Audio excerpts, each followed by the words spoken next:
Skipping. Urgent message. Weisenstein, what's the kind? I guess you're not up and at 'em yet. This is me. You may call me with the message. Alright? Thanks. Bye. Skipping. Urgent message. Trying to get a line to call you. It's been, so problematic for some reason tonight. I can't get a dial tone to call you. So this is my fourth location, and the phone went through. I couldn't talk earlier because it was right there. So if you haven't gone this week, call me back. Thanks. Bye. Just wanted to say goodnight anyway.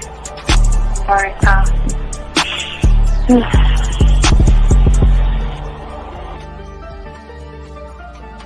Urgent message.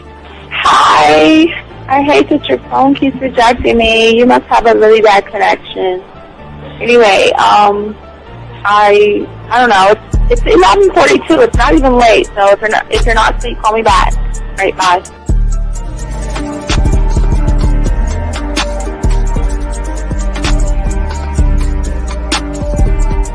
Skipping. Urgent message. This is P. Please give me a call when you get this message. It's just not even about being negative right now. It's about sorting out some very serious feelings that I had for you, and not being able to reach out and touch you and talk to you when I think it's necessary, when I deem it, emotionally necessary to talk. Not being able to do those things, I was not ready to subject myself to that type of, and I was not able to endure it. And I think the way you're responding is just making it even worse for me. So I need to talk to you with regards to that, and just, maybe the talk you suppose that we should be having, that needs to take place then, obviously. I don't know. Your reaction to everything is really disappointing. And I need to talk to you. So call me and don't be acting like that towards me. That's probably the situation, how you normally deal with it, but that's just not going to work. So formulate your thoughts, processing and all that, whatever you need to do, and call me because I want to talk to you. I'm so falling in love, and it's not a good thing because I know that this is ultimately not going to end. It's not going to happen. So I need to talk that through with you. I need to express that to you, okay? And if I haven't said enough already, that's just where I am, so that you know. Bye. To say thank you for letting me have a couple of days to actually think about what freaking happened the other night. Anyway, it was so funny how I had my whole mind made up on, let me leave your ass alone. I just felt like you was trouble. And it's so interesting how vibe is because I was right, I ain't gonna lie, I do have questions. I'm like, how do you do that? Who taught you that? Are you a goddamn professional? So on a real note, that was amazing. It was totally, perfect. If I were to vision what I want my man to be sexually, you would be that person, hands down. Am I mad at you? Hell yeah, because you know that you got those skills. So for you to do that to me, that was not nice at all.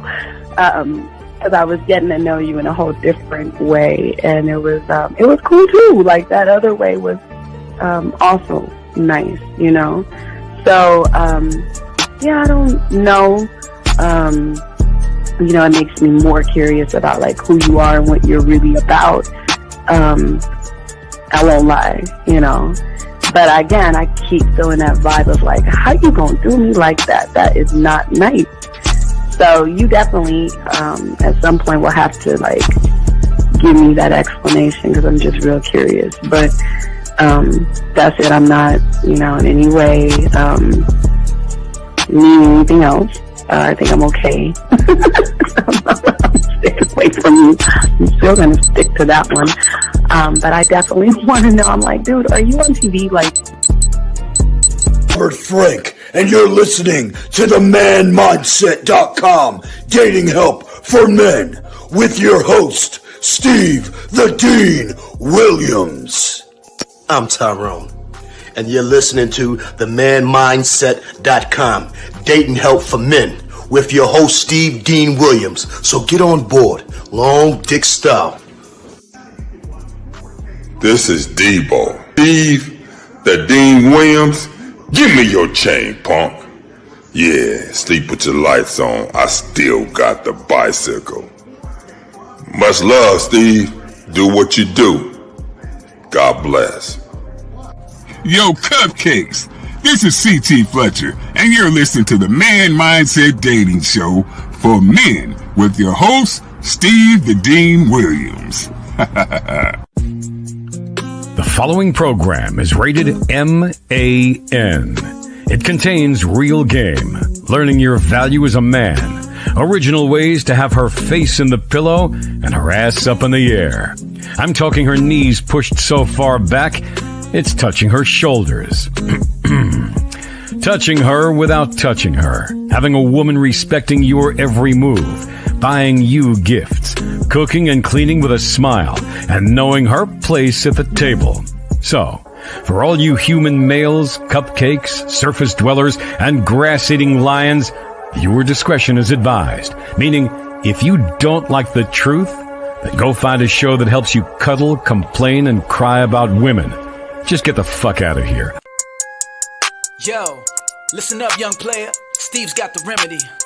For all your dating questions, the game will set you free. Hey, you wanna know about the game, you wanna be in the know. Yeah, yeah, teaching you life as a man, help you to stick to the code. Yeah, yeah, and we just keeping it real. Pulling these women is really a skill. Know how to talk and know how to move. Leveling up and we help you improve. You got the number, you look like a player, you seeing the success. Hey, closing the deal, that's really major, but what do you do next? Hey, we here to help, no need to worry, little homie, so don't stress. Helping with life, more than tips and giving advice. I know you gon' like. It's time for your elevation. When it come to love and dating, we got the keys. Let's get you rolling. It ain't no need for waiting.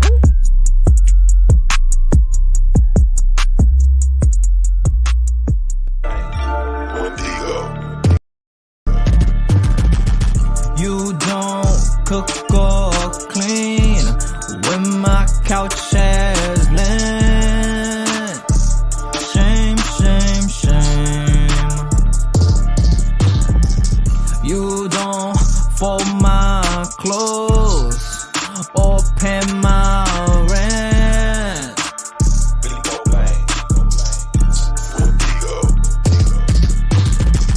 You beg for my time like you're some special chick.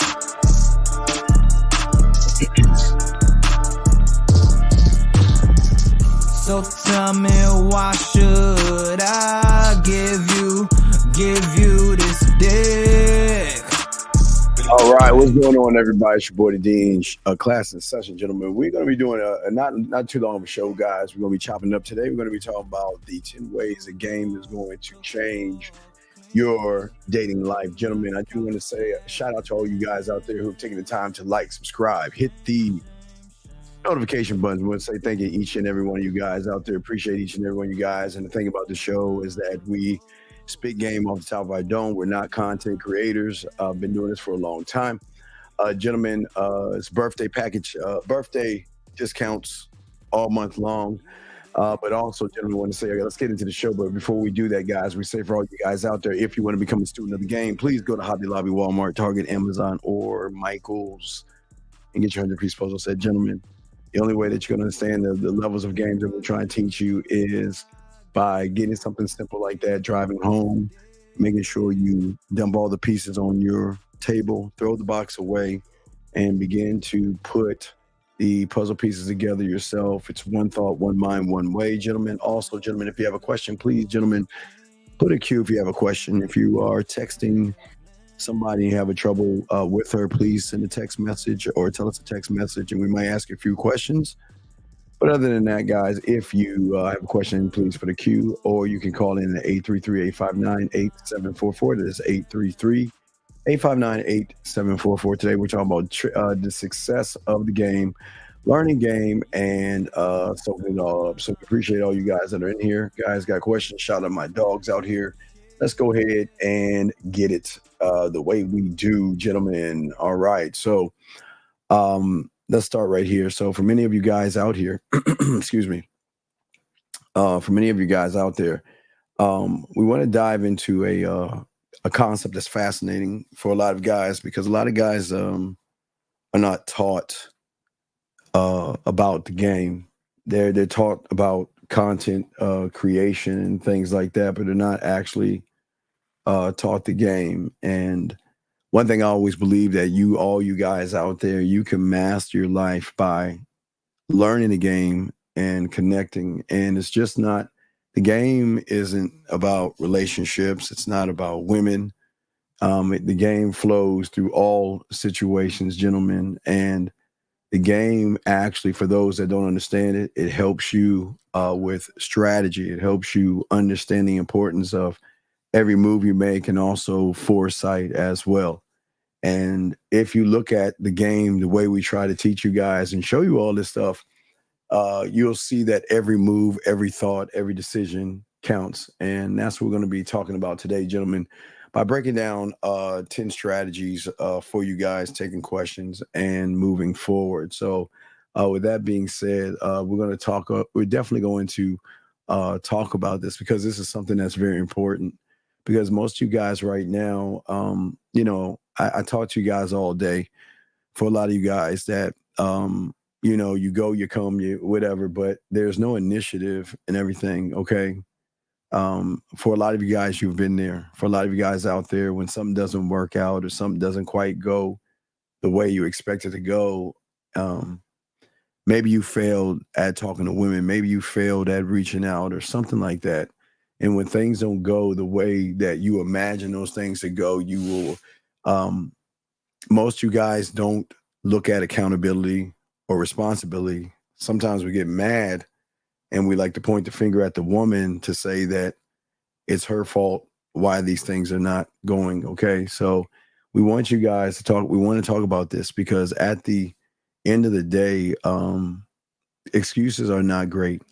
I know they make you feel better about yourself, but making excuses and not really guiding yourself hurts those expectations that many of you guys have. And that's what we're going to be talking about, because I know a lot of you guys, you want to learn, you want to be good with women, you want to go on dates and all that other stuff. And most of you guys are trying to figure out, how do I achieve those goals and things like that? And how do I learn the successes and stuff? And that's what we're going to be talking about.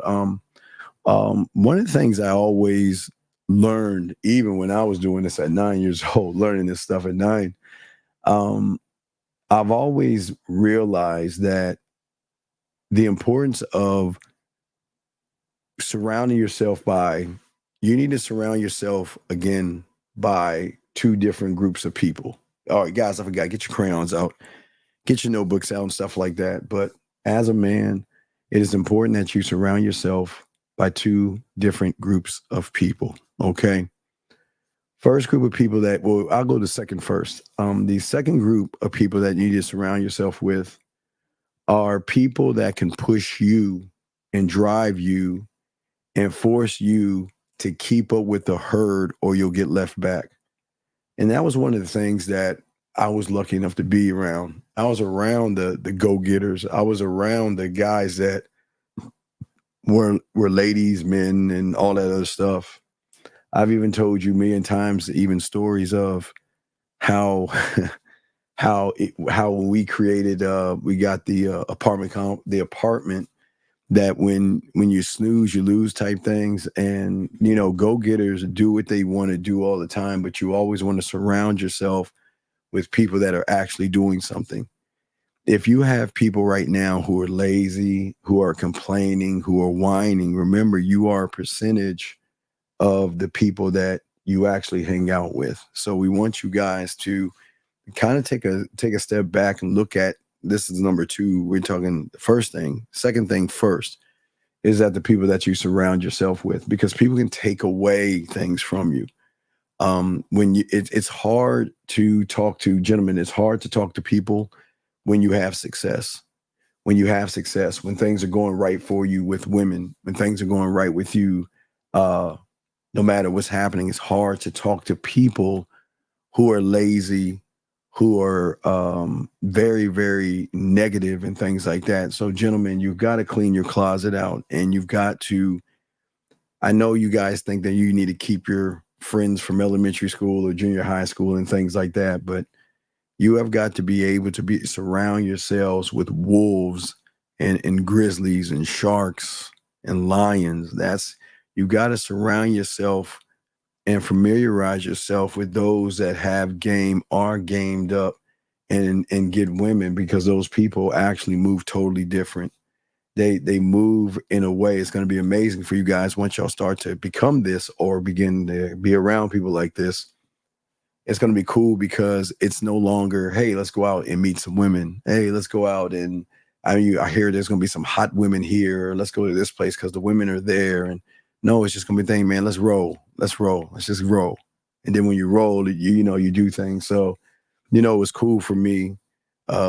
Even in high school, learning, we created a thing, and ladies not going to like this much, but I mean, we created football's right around the corner. I mean, we created like drafting. That's where the roster thing came in for us. We would have a certain amount of women on our roster, and if they wasn't in the top 5, we would trade them. And trading was the most important thing, gentlemen. I just want to say real quick, trading was the most important thing because when you get around wolves and sharks, everybody has mouthpieces. First man wins. It's just how it is. So we used to trade like for supplementals or picks. Like, I'll give you my 4 and my 6 and my 8 for a supplemental and your 9 or something like that. So, I mean, it's fun when you do it, guys, but sitting around, being around a bunch of guys who are mad all the time, who are always looking for the next best thing, is not going to help you. Or it's not going to be conducive of you actually growing. So that would be the first thing. The second thing is very important to have surround yourself by your mental cult. I'm the only one that talks about this. This is very important to create your scribe, to create your marketing team, to create your blacksmith, to create your culinary school, to create your studio, your film room, your guide, your compass. That is the one of the most, that's why you said the first thing second, because this is more important. I mean, it's even more important than your friends, because once you create it in a mentality and have that mentality of their job is to do one thing to serve you, it's fine. Hold on one second. Wait, hey, hold on.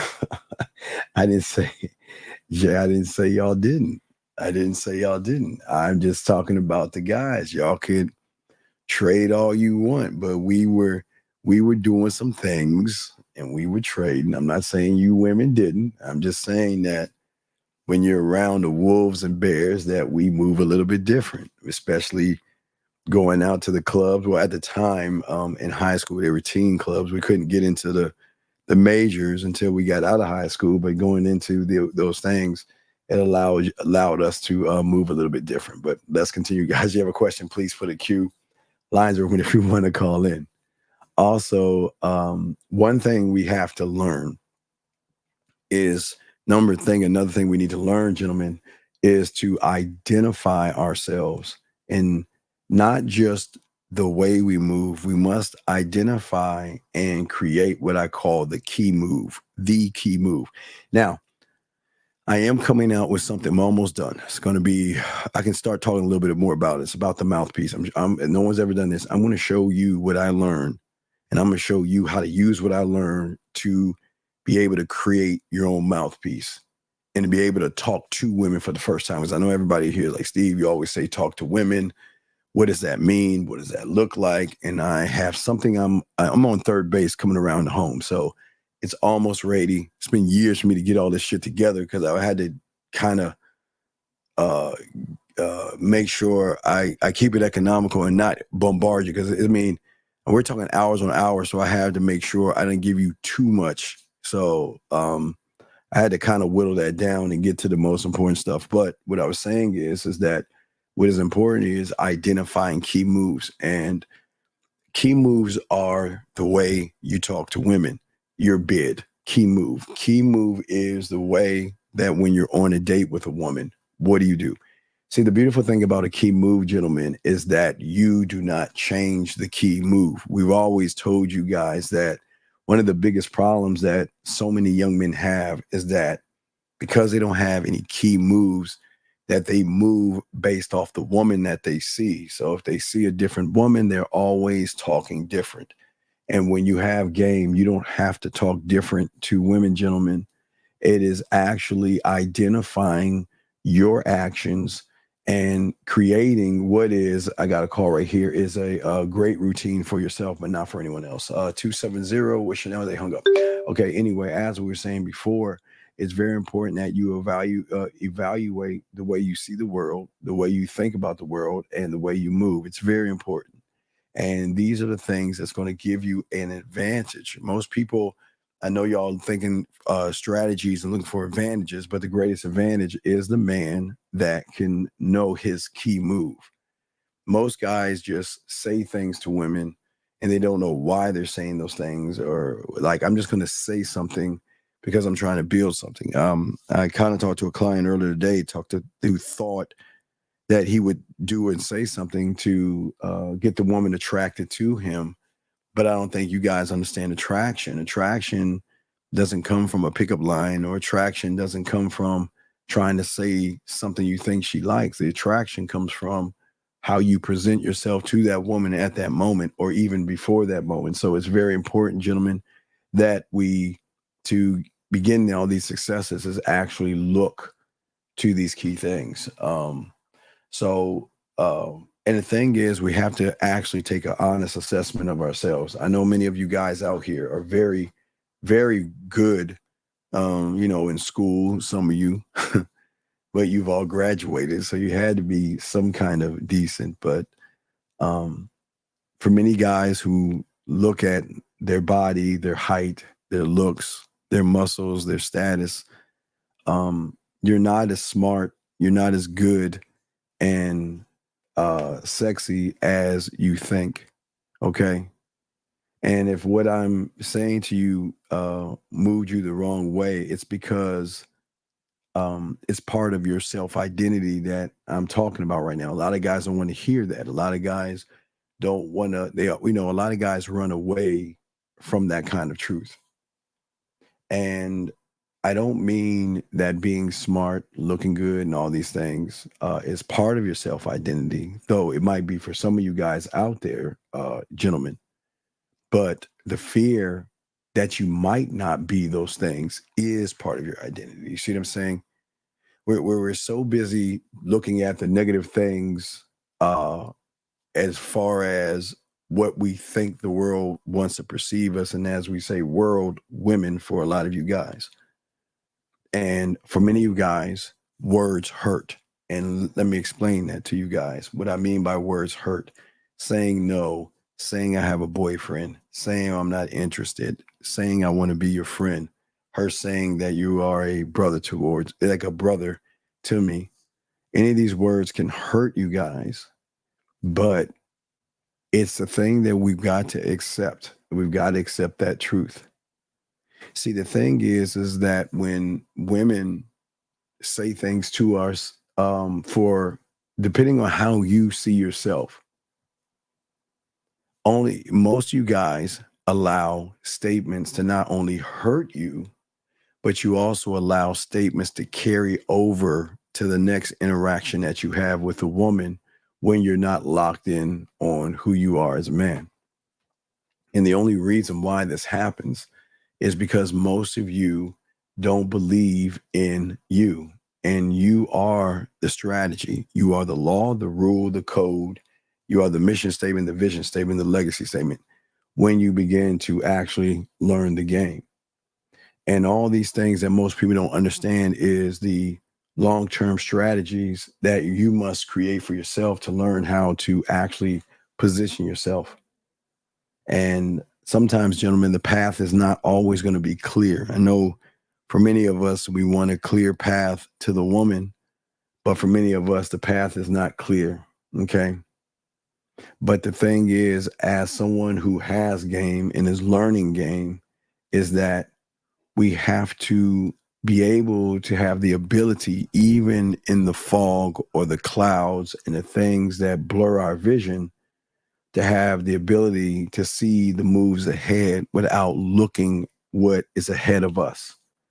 And that is the thing that most guys don't believe in. See, when one doesn't believe in oneself, one cannot believe in his unique potential to execute what he thinks and what he feels with a belief and a confidence. And it is because these things, the lack of belief that you have in yourselves, it doesn't make you bad people not to believe in yourself.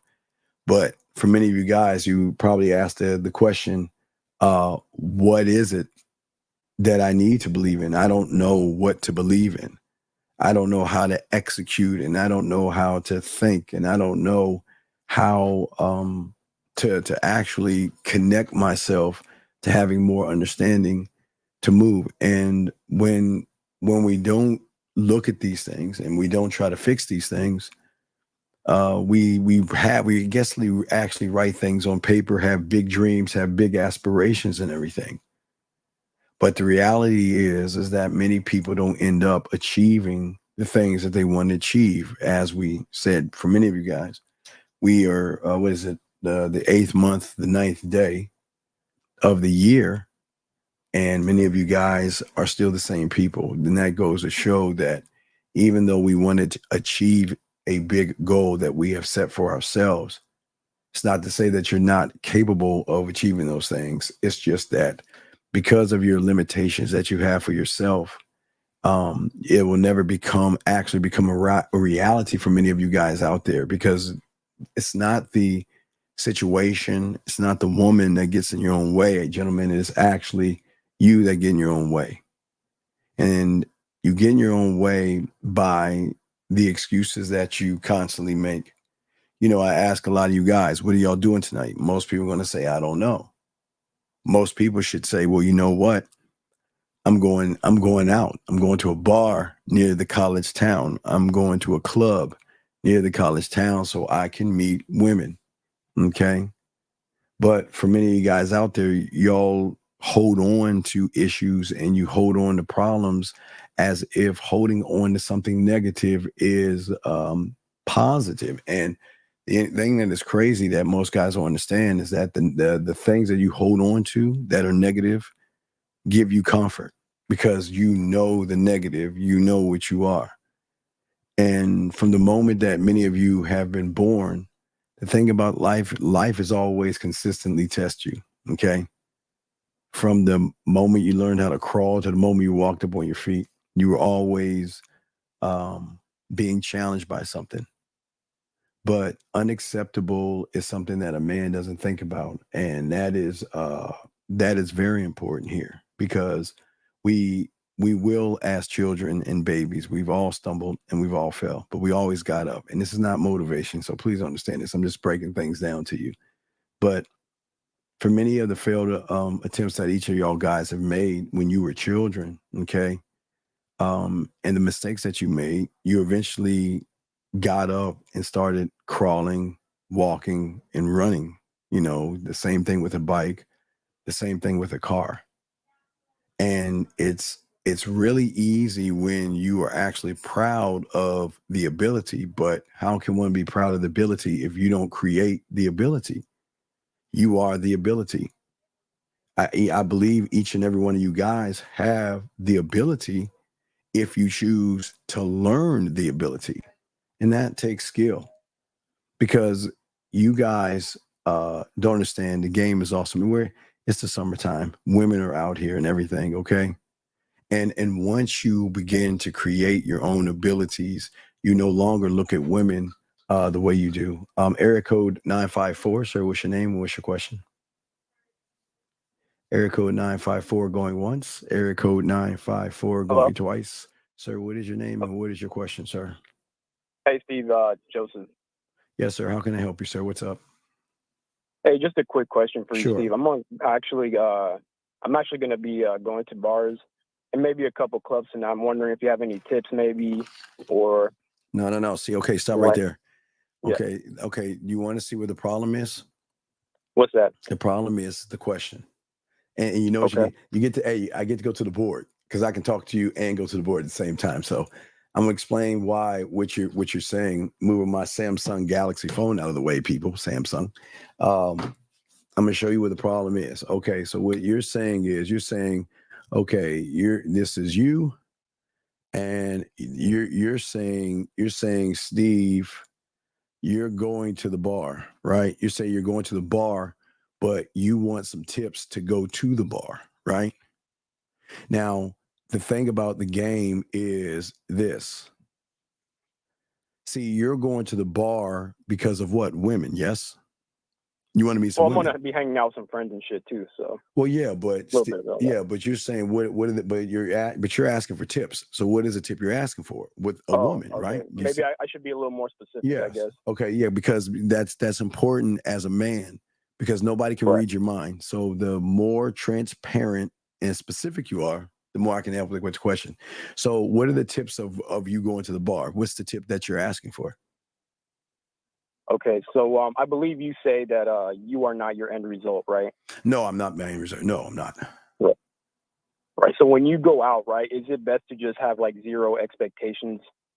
My only expectation is to go out to enjoy me, and I know this is gonna sound arrogant as fuck, to give women opportunity to fuck or suck my dick or spend time with me. To get off of my throne in the land of ass and titties, take the form of man, come down to this motherfucking planet and allow women the opportunity to be with me.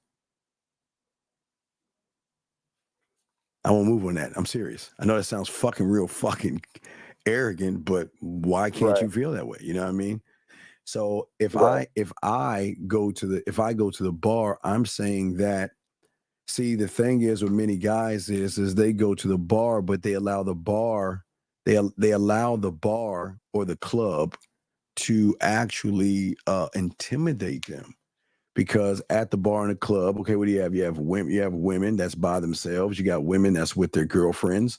You have women that's with guys, and some of these guys are just their guy friends. So many people, again, this is why it's important to know exactly what it is you want to do and how you want to do it, versus putting a lot of pressure on yourself. I'm saying that you're saying any tips, like give me a scenario in which you need a tip in. Let me see. That's a good question. Well, I try to ask a few of them. Right. Yeah. Right. Okay, so maybe there's like a group of women like at the bar or at a club, and they're all right. So maybe dancing in the corner or something. Okay, stop right there. How would you interject yourself into the situation? Remember the beautiful thing about this show is not telling you what to do. I'm teaching you how to think for yourself. So let's say you're brushing your teeth or you're taking a shower and you have that thought in your head. Well, when I go to the bar, there's going to be a bunch of women at the club. What do I do? Now let's break that down. What do you think you should do? Just go over and talk to them, I guess. No, absolutely not. Okay, here's the question. Who's the alpha female? Who's running the pack? Oh, okay. You see what I'm saying? It's not okay. Listen, I understand you can go over there, but the problem is, and I've learned this in junior high school and stuff. And sometimes I've learned this in even elementary school. When I used to go to the skating rink, it's no different from elementary school to adulthood. When I used to go to the skating rink, I was kind of doing it wrong.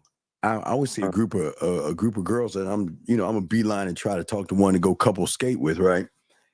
And my problem was I talked to the pretty ones, which y'all consider pretty. But when the ugly, fucked up ones got up and skated off, she was, oh, I gotta go. And I'm like, what the fuck? So I had to kind of learn that there are rules to this. So the rule is you got to watch how the pack moves. So I'll give you an example. What my mentor has showed me with packs of women. Okay, here you go. So here's the thing with packs of women. So you've got one, you got this one, and then you got these right here. All right. So first one I call the alpha. The second one's the lieutenant. Okay. So the alpha one is the one who has the most confidence. But please understand this. Most of the ones that run the herd are the most fucked up looking ones. Yeah. Seriously, they're all fucked up. Yeah, they're just fucked up. I mean, they just okay. The ones you want are here. These are the ones. See, the pretty ones have the most insecurities, but the big ones, the ugly ones are always putting them down.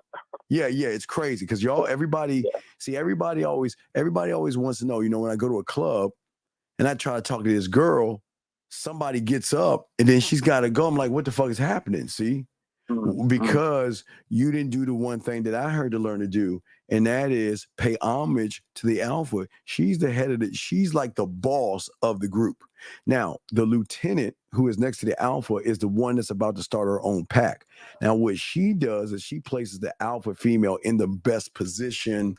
Now this one, she could look for, money, status, ballers and all the other stuff, even though she's all fucked up. She's just a fucked up one. But what you got to do is you've got to go up to the one that you ain't trying to fuck with, because she thinks, even though she's the fucked up one and the ones that you like her back here, she thinks she's running shit. Well, she is running shit. But if you don't pay her homage, she's going to find that as disrespect. They're going to get up, walk away, and then everybody's seen it. Everybody's seen it. It's like, he's like, wait a second. I'm going to try to go, hey, what's going on? Wait, why are they leaving? What happened? What happened? She's like, oh, I got to go. Right. What happens is when you go to the pack, that's why you got to watch how they move first. And it doesn't matter if it's 5 women, 2 women, it's got to be more than one. There's always going to be one running. There's always going to be a leader and followers. And it doesn't mean because they're pretty, they're leading. It's just that the pretty ones are always the insecure ones. And it's always the ugly ones. It's always been beaten down, the pretty ones. It's like the same thing in there. It's always been like that in school and all this other stuff. You see what I'm saying? The last time I went skating was 1981 or 82, I think. But damn. Yeah, I know I'm always fuck. Anyway, but what I'm saying, I'll just answer the question. But what I'm saying is that what you got to do is when you go up to the group of women, when you know the alpha, you got to speak to her first. You got to, hey, ladies. And when you introduce yourself, you got to look at her and introduce yourself, because she is the gateway to getting in, to talking to the women. Because as long as she's standing still, you can make your move over to the ones you want to talk to, and then divide and conquer, move from the herd. Just pull her away just a little bit, but don't take too long. Too many guys out here go right in at the beautiful ones and say, man, fuck that mud duck. Hey, girl, what's going with you? And then the mud duck starts walking away, and then everybody's, wait, what the fuck happened? So, okay, so now we got that locked in. Okay, so now you know the rules of the women. So what's the next thing you want to do? So next thing you want to do, you tell me. So now you're saying, okay, now that you know how to go up to the group of women and you introduce yourself to all the women, right? You introduce yourself to all the ladies, okay? Now, there are 2 different kinds of introductions that I want you to make. I used to teach you this in, I think it was 90. I used to do this in like 98. I used to teach you this in, I think it was like 98. The thing is that you've got to understand the rule of the clubs and the bars. What people don't know is women are sizing you up by how you enter the bar. I don't care if it's a bar, a club, an event, or whatever. They're going to size you up by how you move. Okay, remember, the guys that go to the bar, liquid courage. The guys that go to the bathroom, nervous. The guys that go into the wall are the creepy ones. So they're all sizing them up. So what I want you guys to do when y'all get in these situations and these scenarios is when you walk in, I want you to go to the first group of women that you see. Now, real quick, let me tell you about the lieutenant. The lieutenant is the one that is always finding the best place for the alpha female to show herself. So if y'all watch people move around, most lieutenants are going to keep her close to the bar, close to the DJ, and probably close to the dance floor. That's how you can tell. What she's doing is she's learning from her, but at the same time, she's positioning her to be seen and trying to cover up all the pretty women. Because the thing about the ugly ones, they always hold the pretty girls down. It's always been like that. But anyway, so but you got to do that. You got to actually talk to women. And then when you go see those ladies, you go up to them. Now, again, let me ask you a question. Let's take away the group of women. Let's say it's 2 women and 3 guys. What's the move and what's the plan? Okay. So there's 2 guys and how many? No, there's 3 guys and 2 women. So there's 3 guys. Okay. So Three there's guys so and 3. women. So hey, Okay. 3. Let's call it 3 cock blockers 3 cock blockers. and 2 women and a partridge in a pear tree. So what do we do? What's the move? All right. So because you got to be prepared. You got to be prepared. What I'm showing you is you got to be prepared for everything. But go ahead. I'm listening. Yeah. Okay. So you would probably have to try to maybe like introduce yourself to one of the guys. Yes. Yeah, try to probably talk to one of the guys, right? I would think. Well, yeah, right, and this is part of the game. So what I would do, okay, so the rule of the vampire still holds, the invite is still holding. Now, again, this is nothing homosexual. This is just to get the invite. Now, remember, the 2 women that are hanging out with the 3 guys, they trust the guys that they're with.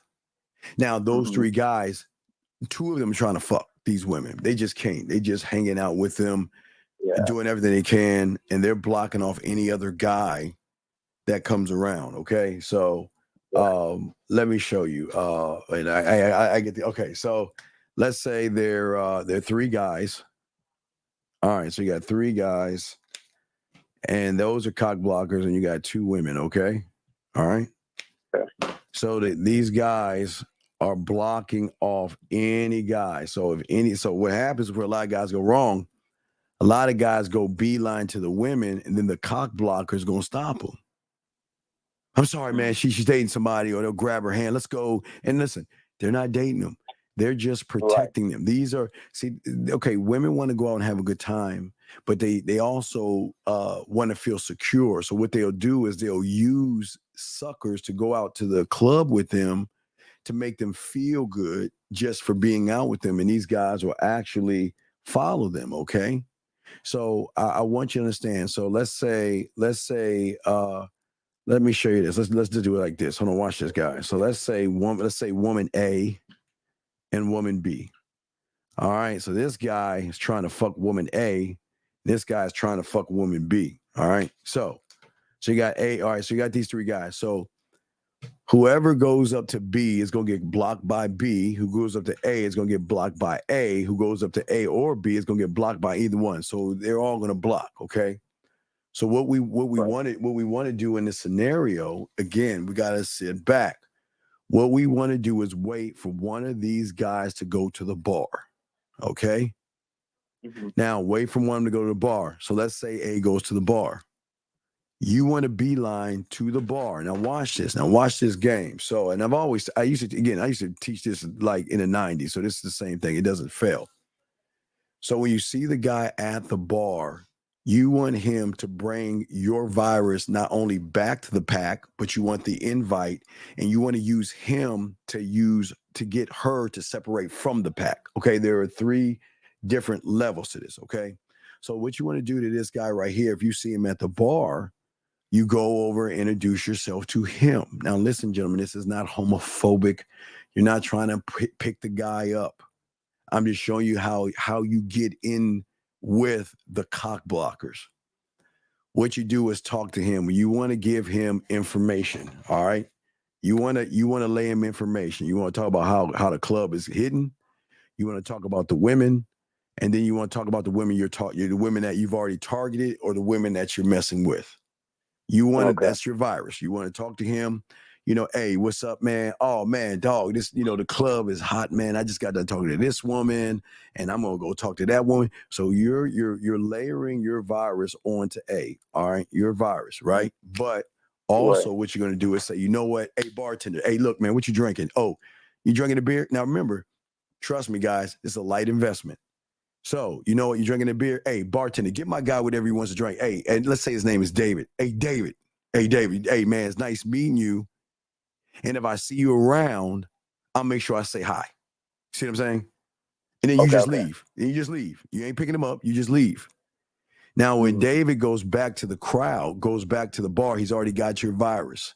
He already knows why you're there. He knows you're talking to women, and he knows you're fucking around going to talk to other women. Okay? All right?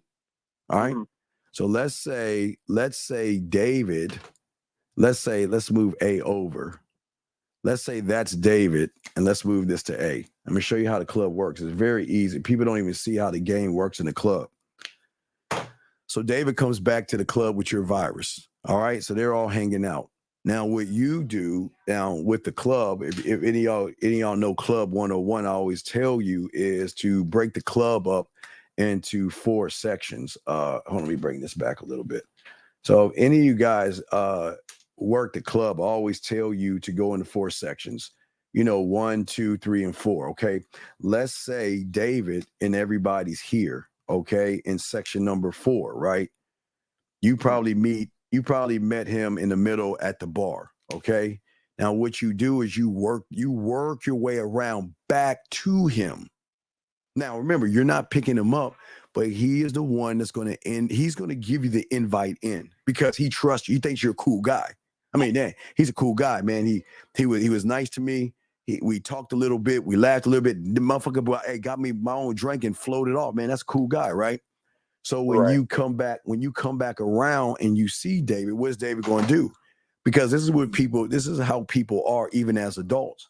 When they figure somebody is cool to them, they want to be the ones to be able to introduce the cool people to everybody else to say, hey, I know a cool guy, right?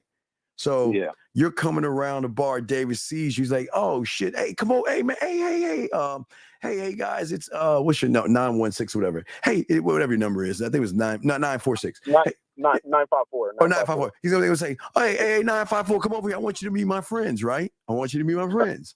Hey, 954, this is A, this is B, this is this chick and that chick. Now you're already in the group, okay? You're already in. Now, this is where everything is going to work for you. Because once you're in, the 2 women are going to trust. Remember, the women are going to trust the judgment of the security. If David says you're cool, then hey, you're cool. All right, you know what I mean? But let's just say hypothetically, right? Dave is actually fucking one of them chicks. Well, the thing you'll notice is that's why you got to see if Dave is smashing one of these chicks, you'll know how his mannerisms are. He's going to handcuff, he's going to helicopter, he's going to bring her in to show everybody like peacock, like this is my girl and all this other stuff. You know what I mean? So you'll know. You listen, if there are 3 guys and 2 women, one of them motherfuckers ain't fucking with him. If all, okay? If all. But once you come in at this point, now you talk to the A or to the B, right? So let's say you talk to the woman that's B. You put your bid in, tell her what's up, give her your number, and say, all right, David, I'm out. I'll see you later, right? Now, B is going to get mad at David because B has been the B guy. He's been trying to fuck that chick for months now. And then he's going to get mad at Dave. Dave, what the fuck you doing, dude? Why would you bring him over here? You know what I mean? He's going to get all fucking sensitive. Man, what the fuck, man? You know I've been trying to fuck. You know I've been trying to give Jill my cock for like fucking 5 months, man. What the fuck are you doing? You know, he's going to get mad, right? He's going to get mad, right? Yeah. So watch how this works. David has got to save face because that's his boy, right? So David's like, hey, no, man. I got you, man. I got you. Let me go talk to OB here, all right? So David's gonna go over to B girl and guess what? Push the virus. Hey, you know that guy 954 that was coming in there? Yeah, he's a cool guy, but let me tell you about him. Hey, he's out there talking to women, and he's one of those players, and you got to be careful about him because not only is he talking to women, but he's going out and probably talking to women right now. What you think she's gonna do? You know what, man? I can't believe that motherfucker. Now, some are going to do this. Some are going to leave you alone, but some are going to give you a piece of their mind. So what do you think B is going to do? B is going to go looking for you. So B is going to leave the whole crowd. So you want B to leave because she's pissed. Because she's like, oh man, I thought you were interested in me type shit, but you just here just to get some pussy or something. So she wants to give you like a piece of her mind. You see what I'm saying? So what I'm saying is that that's how you work that. Okay, so we got the group of women, we've got the guys and the women, right? So now, what is your sound checked club and bar that you go to? That's the next question. Okay. And right, you have to tell me what it is, but I'm saying, let me tell you why y'all don't have this. So one thing I always used to tell you when I was hunting, especially when I got back from Germany and I moved to Houston, I started hunting, but again, I learned the game. So every time I went to the bar, I would always have $60 with me. Why did I have $60 with me? Like $60 in general, or like in cash? $60. Investing $60. Why would I have that?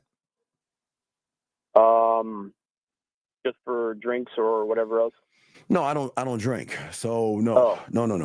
It's position. Okay. Remember, everything in the game is position. I'm trying to knock two birds out with one stone.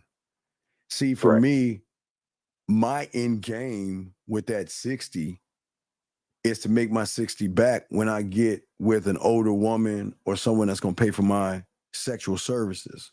But in order for me to get to that point, I've got to look for the players of the game that's going to give me access to the thing I'm trying to get access to. So I see the bouncer. I say, what's up? Slide him 20. I go to the bar. I get he knows me so much. My bitch ass drink. What is it? Orange juice, pineapple, and Sprite. I don't drink, so that's my bitch ass drink. But guess what I give him? Tip him a 20. The DJ, go over there, say what's up.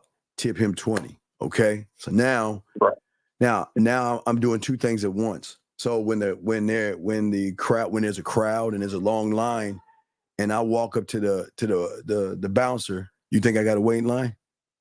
No. Nah, already automatic access in. When a woman is sitting down and I go over there and start talking to her, what do you think the waiter's going to do? What drink do you think the waiter's going to give me without me saying anything? And to bring you that Sprite. He always going to bring you that bitch ass drink. Right, my bitch ass drink. Yeah, what was like, what the fuck? Because he just sat down and how the fuck he know what he ordered? He didn't even order anything. Or when you walk in the club and the DJ recognizes who's going to get the shout out. Right? Okay, but that's not the big thing. Those are the players of the game. There's a bigger fish in there that is greater than the bouncers, the DJ, and the bartender. Who do you think that is? I would say like the manager, right? The club owner. The club owner. Right. Okay. Because people don't understand when clubs are over, there's an after party. People think that, when the club is ending around 2:00, everybody goes home. And go to that house on the hill where all these rich 1%ers where a lot of shit goes down. Orgies, drinking, drugs. I've got to mention that it's in there. But what I'm saying is I'm trying to get access to him. But one thing I know is that the club owner, because he's kind of nerdy, he's always trying to hang out with what he considers the cool guy, the bouncer, the bartender, the DJ. And most times on Saturdays, they get a chance to go play basketball or shoot hoops or something, some kind of activity where he wants to connect with his employees type thing, right? Right. That's where I want to get into. It's like going to the country club, but I want to get into this because once I'm cool with him, I've got to end. Now, I don't need VIP or nothing like that. I want access to the 1%ers that are willing to spend money. Okay, you see what I'm saying? So I'm investing to get returns on investment. But I'm just saying that that's another level of game that you can do as well. I'm just showing you that's another level of game because once you can get to the after party after the club is over, that's where the orgies and the swinging, drinking and drugs, but you get connected with another level of people that you will never meet at the bar. Okay, I'll give you one more before I let you go. What about you're at the bar and a guy comes over and starts talking to you? What's the move? What do you mean by that? Like just some random guy just just some random guy just start now. Not we're not talking the homosexual. All right. I was just making sure. Saying, right. No. I'm not saying. Right. I don't mean pick you up. He starts talking to you. What does that mean? I have no idea. Just like talking to me out of nowhere. Yeah, out of nowhere. Okay, so let me explain how swinging goes. Rich couples come to our neighborhoods because that's where the hip clubs and stuff are at. Like people have money, like they don't have clubs and like bars like that where you have 1%ers. Like we're rich, like we're talking 6-figure, motherfuckers who have money where there's no bus lines, where you have to go through a gate to get in. Now they will come into your area right now. So wife and husband, wife sees you and says, you know what? I think I want to take him home. I mean, that's the guy I want to, like a cuckold situation, right? Yeah. But he's got to vet you first. That's the first vetting process. So if someone's talking to you and says, hey, why don't you come over here, have some drinks with me and my woman, right? So then you got to go, then you go over there. Then the next vetting process, level 2, is the two of them talking to you at the same time. If she's interested, she'll signal the husband. The husband will be like, okay, I'll be right back. Let me get us some more drinks. He'll go off. Then she vets you on a one-on-one. Then it is after the third level of vetting, when he sits down, she's going to give him the signal, say, yes, he's the guy, or no, he's not the guy. But yes, if you are the guy, they're going to say, hey, we got a room upstairs. We got a room around the corner, or let's get out of here and go back. So that could be a cuckold situation. Now, that too can get you into the gigolo lifestyle, the orgies, threesomes, and things like that. So there are so many things going on at the bars and clubs that people don't see, because all they do is they just walk in and just seeing people dancing and moving. So there's millions of things happening there. You just got to make sure. So now you see all that. I'm just giving you a few things, but now you go and talk to a woman. The question is, what do you want to say? What do you want to do? You know what I mean? What do you want to say to the woman, right? So that is the thing that you got to work on. You see what I'm saying? Yeah, for sure. So I'm just saying, so remember, everything that we're teaching you here is something that you have to think about. It's the one thing you guys don't do. You just say, I want to go here. But why do you want to go there? And when you get there, what are you going to do when you get there? How are you going to move? Who are you going to talk to? Why are you going to talk to them? Where are you going to sit at? Where are you going to post up at? Where's the hot spot to go and things like that? These are all the things, but you can't take losers with you. And if you go to the club with any of your loser ass friends, make sure you drive by yourself. Because if you have game and you with guys who ain't getting no pussy, now some women will take you home. And some women will drive you home or, take you to their place or whatever. But you don't want to be with weak people, because women are going to judge you off of the people that you hang out anyway. I don't make the rules up. I don't make the rules up. I'm just saying that if they notice you're around goofy, insecure guys that are just looking and giggling and all that other stuff, they're not going to fuck with you, because they watch it. Women are always watching. You see what I'm saying? So we want to make sure that you want to go. Listen, this is how you should do it. When you hit that bar, you should break off with your boys. You shouldn't even see your boy. Like, you like, all right, man, I'll holler at y'all later. Just break, like roaches scattering. Hey, I'll run at you later on, but we're gonna break. We breaking. Okay. You don't huddle. Don't huddle, because if you huddle, a woman's gonna notice negative things in you if you're huddling around your friends and shit. You're there to dance and have fun. You're not there just to sit and just watch ass and titties going by, because women are going to notice that. You want to break off, and you don't need a wingman, because a lot of people think that you need a wingman to go talk to women. Now, again, don't be afraid. If there are two women, introduce yourself. Watch, don't, not creepy. Watch how they move. Talk to both women, introduce yourself to the alpha female first, and then let the other one know, can I have a word with you? And then you're just over here, just, in the proximity where you're not taking around a corner or something like that. But let me just have a quick word with you, and then say what you need to say and go and keep moving. Okay. Where most guys go wrong is they try to talk to both women.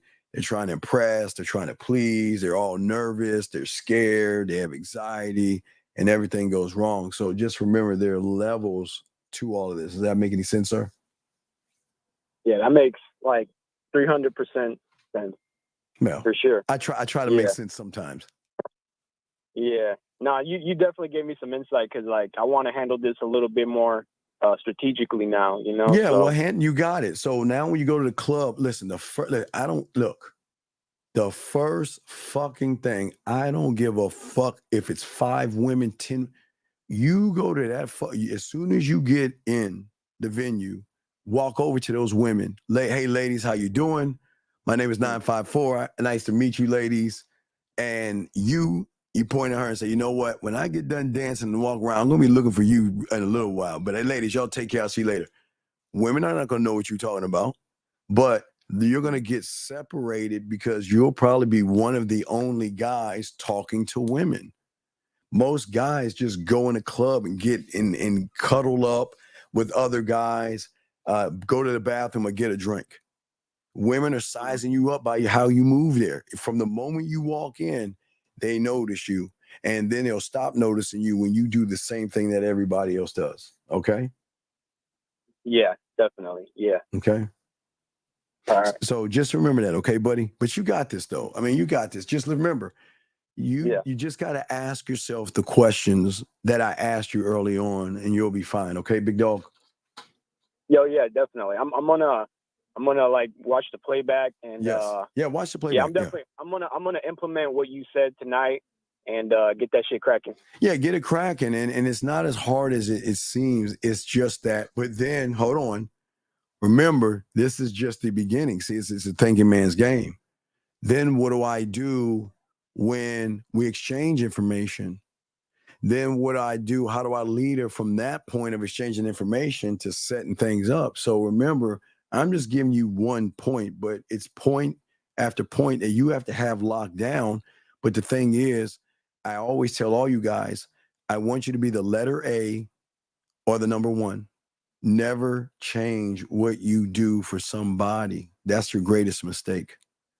That means you're allowing that person to have more power over you. Always do everything you do the exact same way. You don't have to adjust you. They are going to have to adjust themselves to you when you have game. Does that make any sense? Yeah, definitely.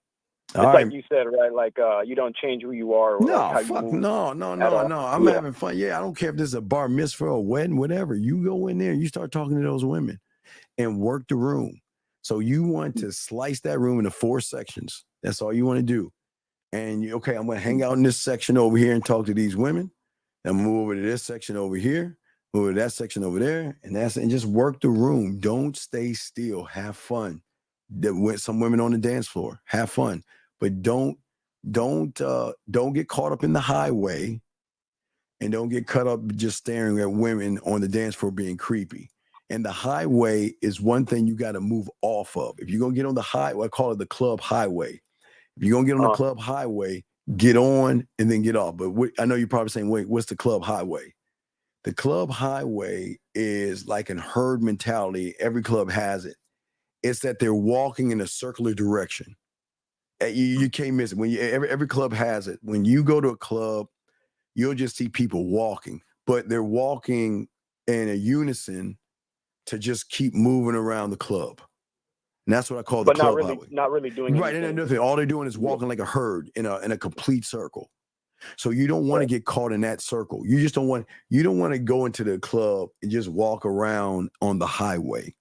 You want to get on the highway from section 1 to section 4 and then get off the highway. But you don't want to keep walking around in a circle. It's not conducive of what you need to do. But what you'll notice, you'll watch if you go to the club now, you'll see the highway. Every club has it. Every club has what I call the highway. People just walking in a circle for no fucking reason. Now, some will get off, but most of them, they're just walking. And it's mostly guys just walking and walking in a circle in that damn club. Okay. So just make sure you look out for that. Okay. Yeah. 100%. All right. Well, I'll throw you back in, big guy. Appreciate the call. Okay. Hey, I appreciate the game, Steve. Thank you. And let us know how it goes, okay? I think I'll be doing something tomorrow night. So let me know how that goes tomorrow night, okay? Yeah, I got a busy night, so I'm definitely gonna watch the playback. All right, Put that respect. shit in there. All right. I'll throw you back in, man. Great call. Thank you. All right, great call. All right, guys, lines are open. Let me grab this call quick. Area code 469. What's your name, sir? And what's your question? Area code 469 going once. Area code 469 going Hello? twice. Yes, sir. What is your name, sir? And what is your question? Hi, Steve. Let me pause your video real quick. Sorry. Hey, long-time listener, Okay, sir. first-time caller. I appreciate it. What's your My name? name is John. Okay, John. John, what's your question? How can I help you? Yes, sir. So I just got out of a long-time relationship. I'm a 21-year-old man. Was dating a girl for about 2 years and find myself newly single. So I guess my question for you is, how do I fully commit total nigger death? Well, the way you got to do it, John, and it's really, really easy and really simple, is you got to realize that your father failed you, buddy. Your father failed you, and I'm Right. sorry. So I'm why sorry. are you a I'm nigger? sorry. I'm sorry. Your father. Oh, what are you saying? I'm sorry. The woman. He's a cupcake. Oh, right. He He's is. nothing but a Thank you. cupcake. So anyway, thank you, girl. I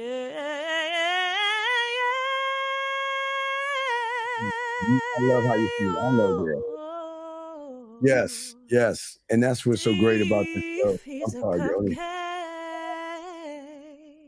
Thank you, girl. So, gentlemen, you have to understand that listen, everybody is not going to want you to be successful, and it's okay.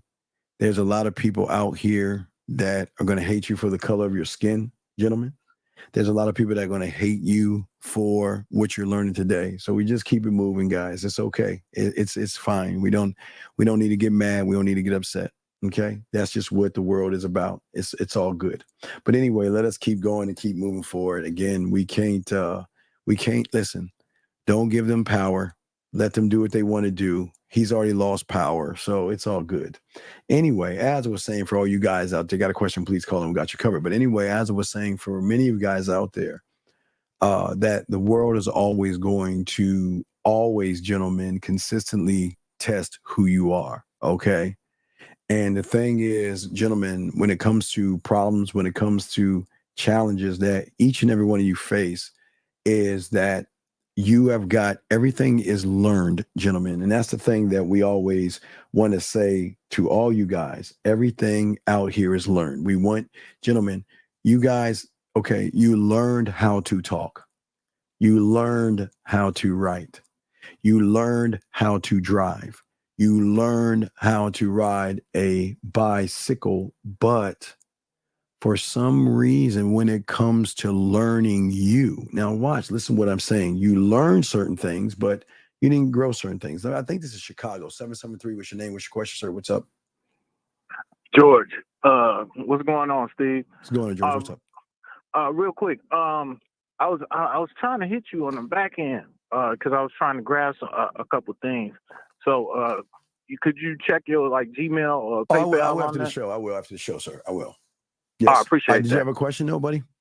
No, I don't got no question right now. I'm just trying to grasp this thing. Okay, I got you. And you need to play. You need to play. You need to bring old girl out a little more, man. What old girl? That's all. Oh yeah, The my way you singer. Yeah. I appreciate that. All yeah. right. I Thank you, appreciate sir. it, Steve. All right, respect to you. Respect. All right, guys. Yeah, appreciate that. But let us continue. Thank you. Guys, lines are open if you want to call in. I got a question. Please, gentlemen, put a Q. Oh, wait. I think there is a question here. Let me grab the question real quick before we continue. How would I know which is the alpha, which one looks the most confident looking at a woman? Bill, you're not listening. Bill, I just explained that shit. Most of the women, now not all, but most of them, you got to watch how they move, dog. It's all watching, dog. You just got to sit and move, okay? All right, Martin has a question. Excuse me, MW has a question. All the women that I encounter who are attractive, I see at the gym. What is the best way going about talking to them without spoiling the chance with us in there? Well, Martin, you're new here, so I welcome you with open arms and welcome you to the thing. What I want you to do is leave those women alone at the gym. Don't talk to them. Leave them alone.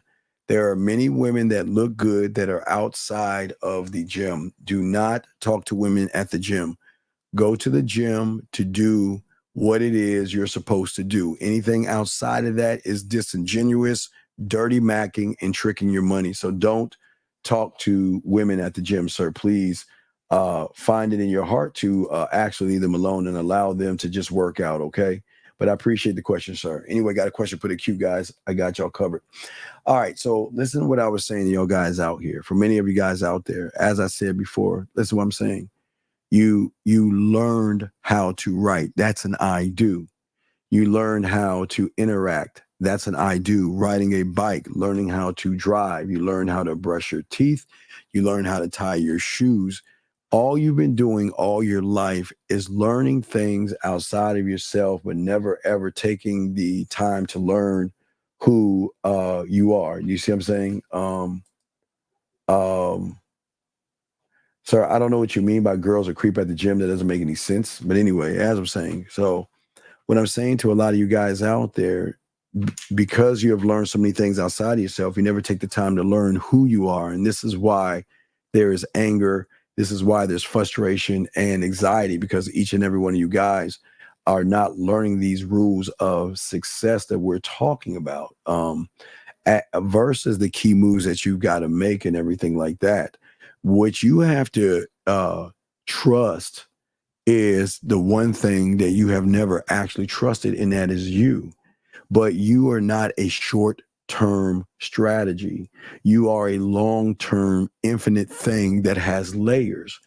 The more layers that you have in yourself, the more you're going to draw the woman in, because most guys out here, thank you, 74 likes, most guys out here are just average. And it doesn't make you a bad person to be average, but the more that you work on yourself. So gentlemen, understand, even when the path isn't clear, and even when there's fog, and even there are things covering you up, the thing is, you have to, as I was telling you before, believe in you that you can get through anything because of what you need to do.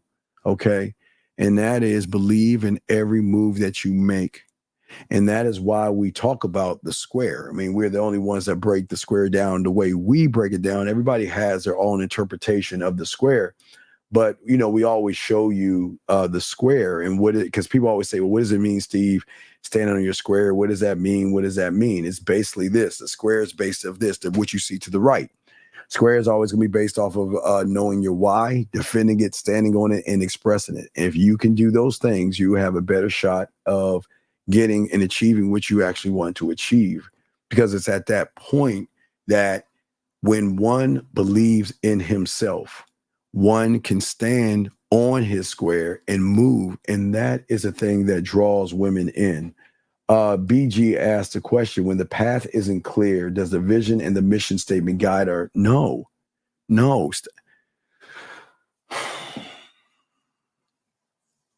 Sir, you guide yourself, buddy. It's not, sir, no. It's you guide yourself, sir. It's not visions and missions. Okay, BG, I'm gonna show you why you're just putting it on paper and you're just saying shit. You don't know who you are, you don't believe in yourself, and you put women above you. So what does the statement matter if all you do is worship women, sir? I'm just asking. It's no knock on you, okay? It's no knock on you. But anyway, as I was saying, for you guys out there, the next thing that you have to look for when it comes to success is that you have to set up the strategical and tactical placement of traps. Now, for a lot of you guys, you're thinking trap as in something bad. No, this trap is not bad. This trap is not manipulation. This trap is not deception. This trap is not lying to women, not beating on a bush or walking on eggshell. The thing is that when you are in the moment, gentlemen, you have to trigger your best thinking decisions at that point in time. Meaning that you have got to look at the tactical advantages that you'll actually have. By what? Doing the thing that the average guy cannot do, and that is telling a woman what to do, and that is directing her. But gentlemen, as I say, for all you guys out there, it's very important that I have an asterisk by what I'm saying here. If anything you're doing and you're making it because you want to sleep with a woman, it is not going to work. This is the beautiful thing about the game. It will never work if all you're trying to do is manipulate a woman out of her pants. If you are working on yourself, you will get more women by not making it about women and using the tactical positions that you have to show her the depth and range that you have. The more interesting you are to a woman, the more she's going to draw herself to you.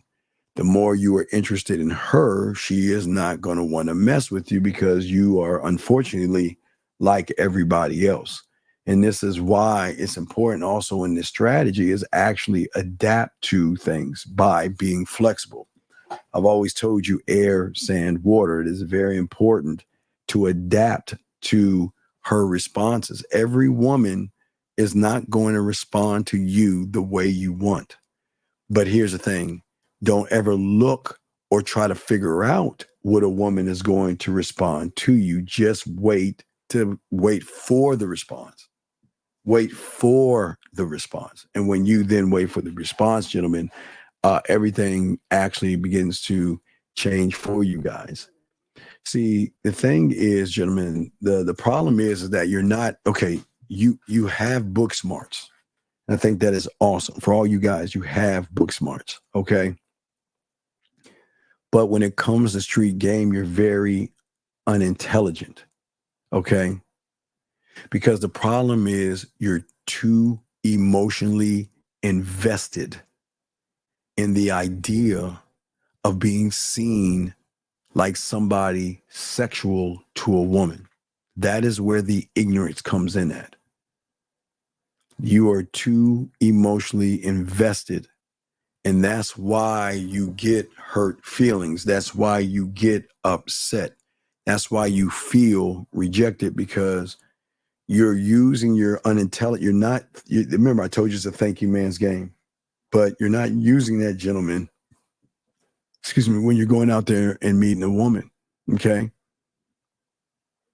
See, the thing is, and this is why the mind is always the enemy, because it is your mind that is going to create everything you believe yourself to be.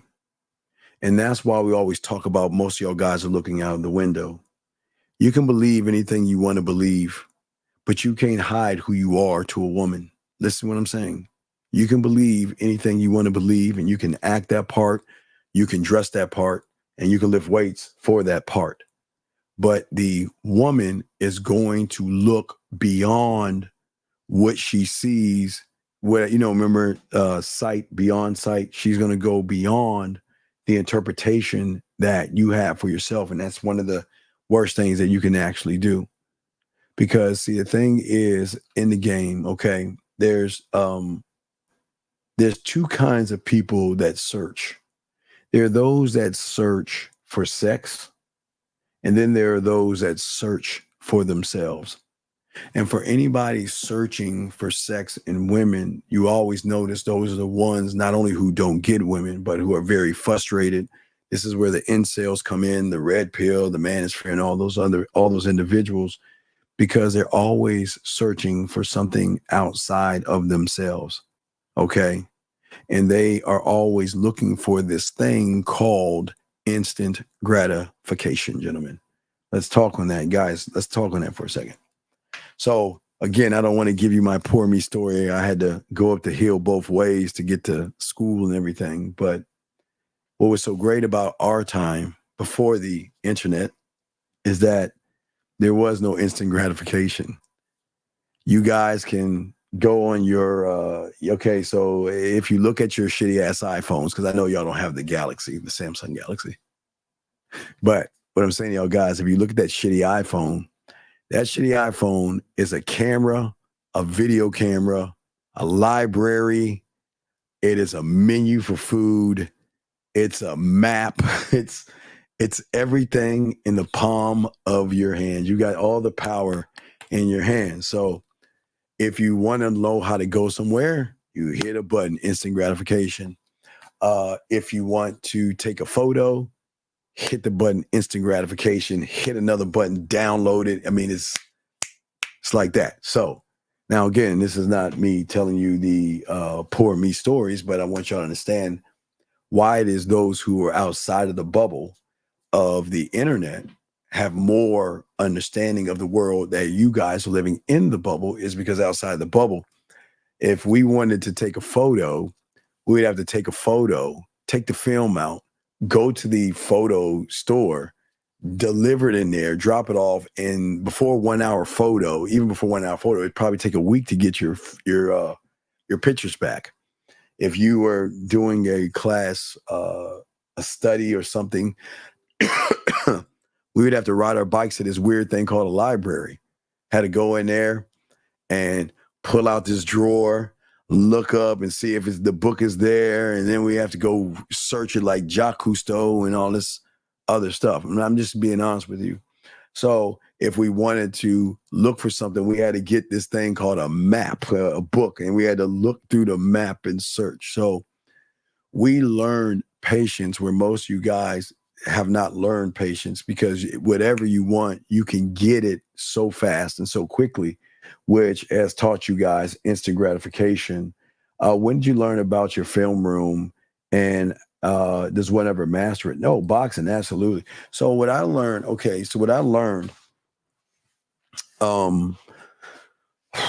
guess it was around 10 or 11. I learned that the only way that I can make and evolve is to actually take a moment every day to go over my day, to think about what I did right versus what I did wrong. So then, just like the film room, I just studied me. That's it. I didn't study the woman and the interaction. I only studied what I was doing. I never studied what the woman was doing. I just studied me. But I would see where I need to make the adjustments. As I told you before, once you lock the film room down, it's not the you always tell you, the thing that doesn't bother me is not the ones that say no. The ones that bother me are the ones that say yes. The no's, I don't, the no's are like, learning experiences. But when they say yes, I'm really fucking pissed, because I'm like, damn, dude, I could have done it better. Like, if it took me 10 moves to get her, why the fuck couldn't I do that in 7? You know what I mean? That's how the film room was going to show you. It's not, you go up to a woman, you start talking to her, she says, I'm not interested. You don't even think about that. But you go up to a woman, you start talking to her, she's like, oh, yeah, I'd love to go out with you. Let me get your numbers, da-da-da-da-da. And you walk away and you're like, man, motherfuck. I mean, most guys would be like, yes, but the film room is going to make you mad, because the beautiful thing about the film room, it is always going to force you to chase the ghost. You'll never catch it, but you'll always chase it. And that is the best version of who you are, because you'll never grab or reach that version of who you are. You are the best version of who you are today. But even at my best, it's not the losses that bother you. It should be the wins. Because you should be so fucking arrogant. You're like, motherfucker, man, I got her in 11 moves. Why the fuck can I do it in 6? I got her in 13 moves or 20 moves. Why didn't I do it in 10 or 5? What the fuck did I do wrong? Where did I go wrong? So you don't pat yourself on the back, because that way you'll get complacent. You put more pressure on yourself, because remember, with the gambling addiction of betting on me, I do bet on me, but when I win, I lose. When I win, I lose, because to me, it's like, I should have been better at this. Like, okay, it takes her, I don't know, 2 or 3 days to start playing with her pussy, right? I'm saying to myself, like, every woman's different. I'm saying, just like in that scenario, I'm saying, why didn't I get her to do that like day 1? You see what I'm saying? I mean, I'm just, what's great about the freedom of boxing is that you're never satisfied. The moment you become satisfied with victories is when you become complacent. But when you are harder on yourself, I mean, if you think about teams in football, because football is right around the corner. Think about teams that win. Do you see how the coaches talk to them motherfuckers even in victory, man? Y'all fucked up. Y'all, look, okay, yeah, we got to win, but look at what the fuck you did here, here, and here. So it's actually pushing you to be better and not be complacent. So that's what's so great about the film room boxing. You just don't, you never beat yourself up over a woman saying, no, I have a boyfriend. You beat yourself up when they say, yes, I'm going to call you and I want to talk to you, and they reach out to you and you're like, man, it's some bullshit. I mean, just like, seriously, it's fucking, man, I tell you, I hate that shit, but I love it so much because I'm always chasing it, and it always keeps you on your toes.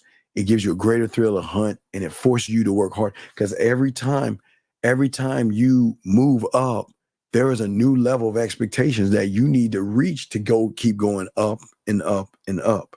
So it's always moving up and forward and everything like that for a lot of you guys. So that is boxing is actually for the first time being more, okay, think about us. We are interested in certain kinds of clothes.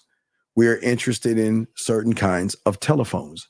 We are interested in certain kind of clothes, certain types of furniture, certain types of food, boxing. For all you, we all have interest in those things. But when are you going to take a moment to be interested in understanding you? See, it's funny how we're interested in all these goods and services and all these things outside of ourselves, but we put ourselves on the back burner, and then we ask ourselves, why is it that women aren't interested in us? Well, how can she be interested in you when you don't even take interest in your own self? Think about that, gentlemen. Most of you guys never take a time or the moment to actually understand yourself and ask who you are and why I am, okay? Because if you do not grab hold of that wild ass horse called your mindset, your mind is going to fuck you over. Ego is the enemy. It will always be the enemy. He is, for you, like I say, you Bible aficionados, he's the Antichrist. For all you other guys who are not religious, he is a snake oil salesman, and he will do anything and say anything to destroy your self-image and your self-worth while patting you on the back and trying to tell you I'm your best friend. So it's very important to actually do that, okay? So as I say, for all you guys out there, when it comes to this type of development, okay, remember, you just got to understand what camp are you in, and it's just you being honest. Am I in the camp of want to learn the outside world? I want to learn women. I want to learn how women move. I want to learn how to do this. I want to listen. Learning is not bad. Wait, let me say that because I don't want y'all to think that I'm talking bad about education is good, but we're not talking about book smarts. If you're studying, if you're in school, that's great. Get your education, get all those things. That has nothing to do with yourself in the motherfucking game. That is what you do. That's education. That is not who you are. Okay. So what I'm saying to all of you young men out there, that's very important, is it is time to leave the camp of looking outside of yourself to be able to define yourself.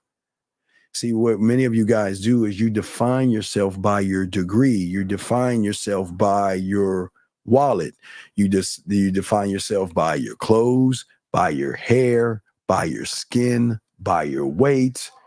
And all you do all day is beat yourselves up and allow the mind to say, keep trying to build up, keep working on that camp. We don't want you to go there. We want to say there, listen, you have to kill the ego. You've got to kill it. Okay. Because the thing is, in the camp that I want you guys to be in at the end of the day is the one to understand what you are to yourselves, okay? See, most of you guys out there, you know he's there, but you never observe why he's there, okay? And most of you guys just allow him to stay there like a squatter in your life, telling you how to think and how to move and how to be and how to behave and things like that.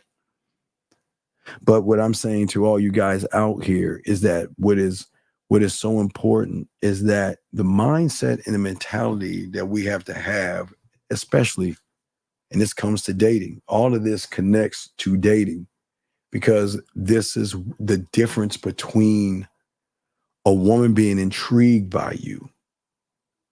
Think of a door, and just be honest. I don't want you guys to answer this question. I want you to think on this. If a woman opened your door, what is she going to see? Is she going to see a wall or a hallway closet? And for many of you guys, I will say a hallway closet because your education is a thing that you guys stand on. But that's not the thing they're looking at. They need a motherfucker that has depth and range to a point when she opens the first door of you, there's a million doors behind that door that says, wow, who the fuck is this? Because this person doesn't move off of emotions. This person is mentally stable, he's mentally driven, and he moves totally different. And what makes him him, and I want to see what actually makes that person him.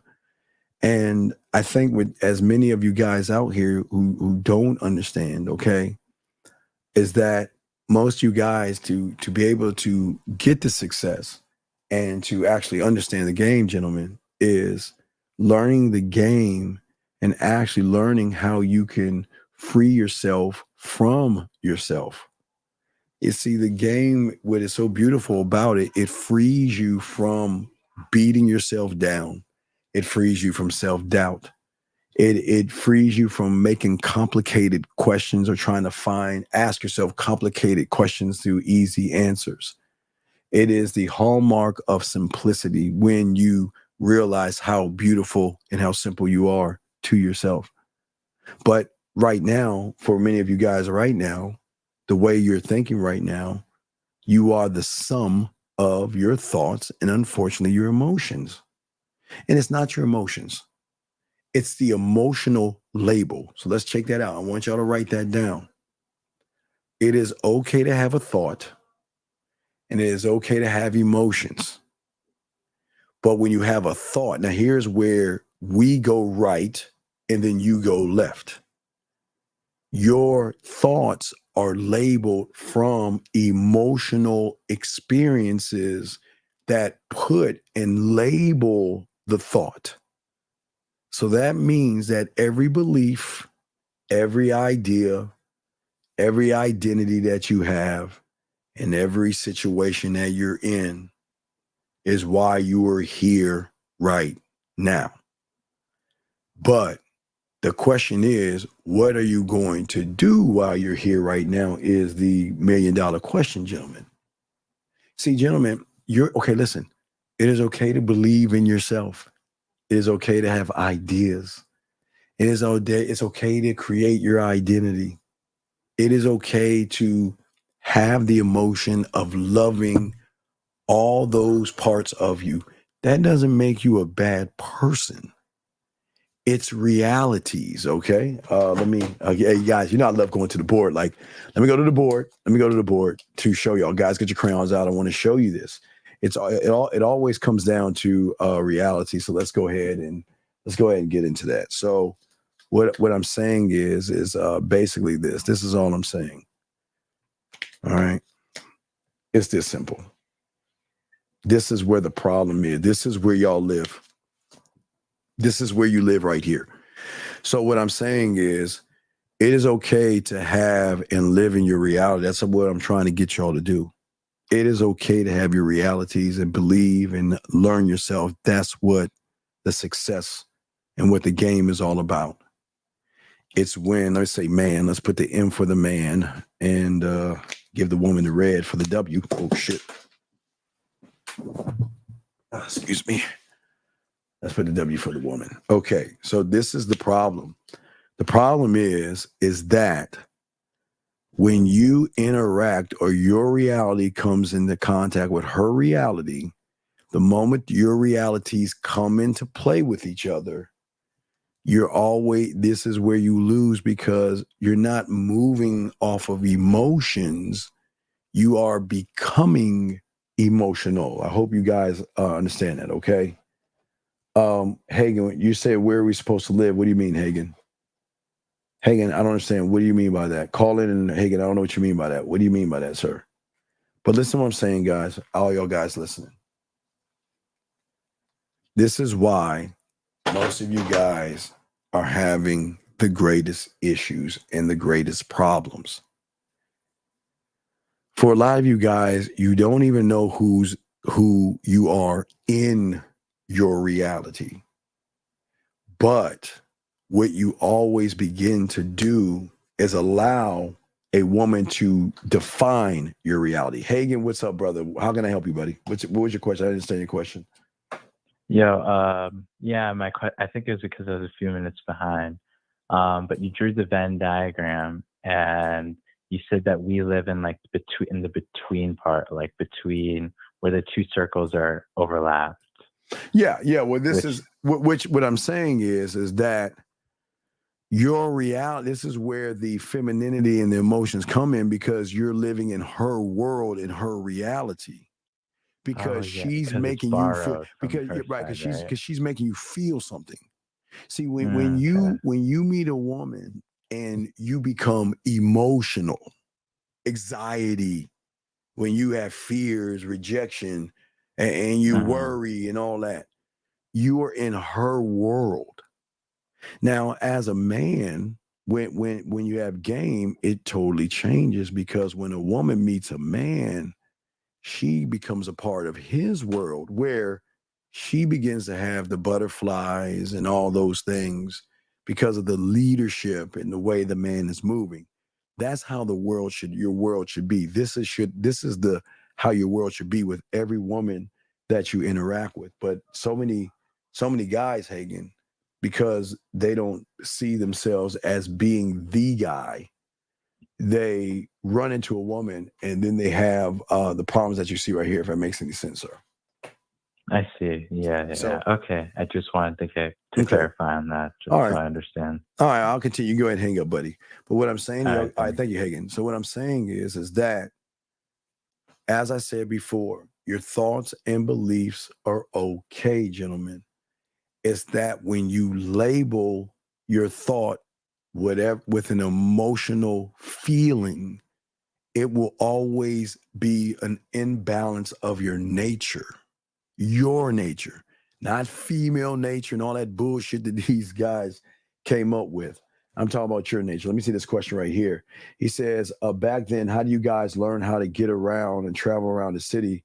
Remember your house is easy, man, because we were kids. We always adventured. We would get on our bikes and go as far as we possibly could. We would go for miles and miles. We would ride our bikes and we just had to be home before the lights came on. That's all. The thing is, it just didn't matter when we got home. As long as we got home when the lights came on, we're fine. Because when the lights came on, you wasn't home, you getting your ass whipped. That's just a straight up ass whipping. I mean, straight up ass whipping from your parents. Let's see here. Let me grab this call right here. Area code 206, sir. What's your name? What's your question, sir? 206 going once, 206 going twice. What is your name, sir? What's your question? Orlando. My name's Orlando. Yes, sir, Orlando. What's your question, sir? Hi. So I've been in a relationship for going on 2 years now, and I got her pregnant.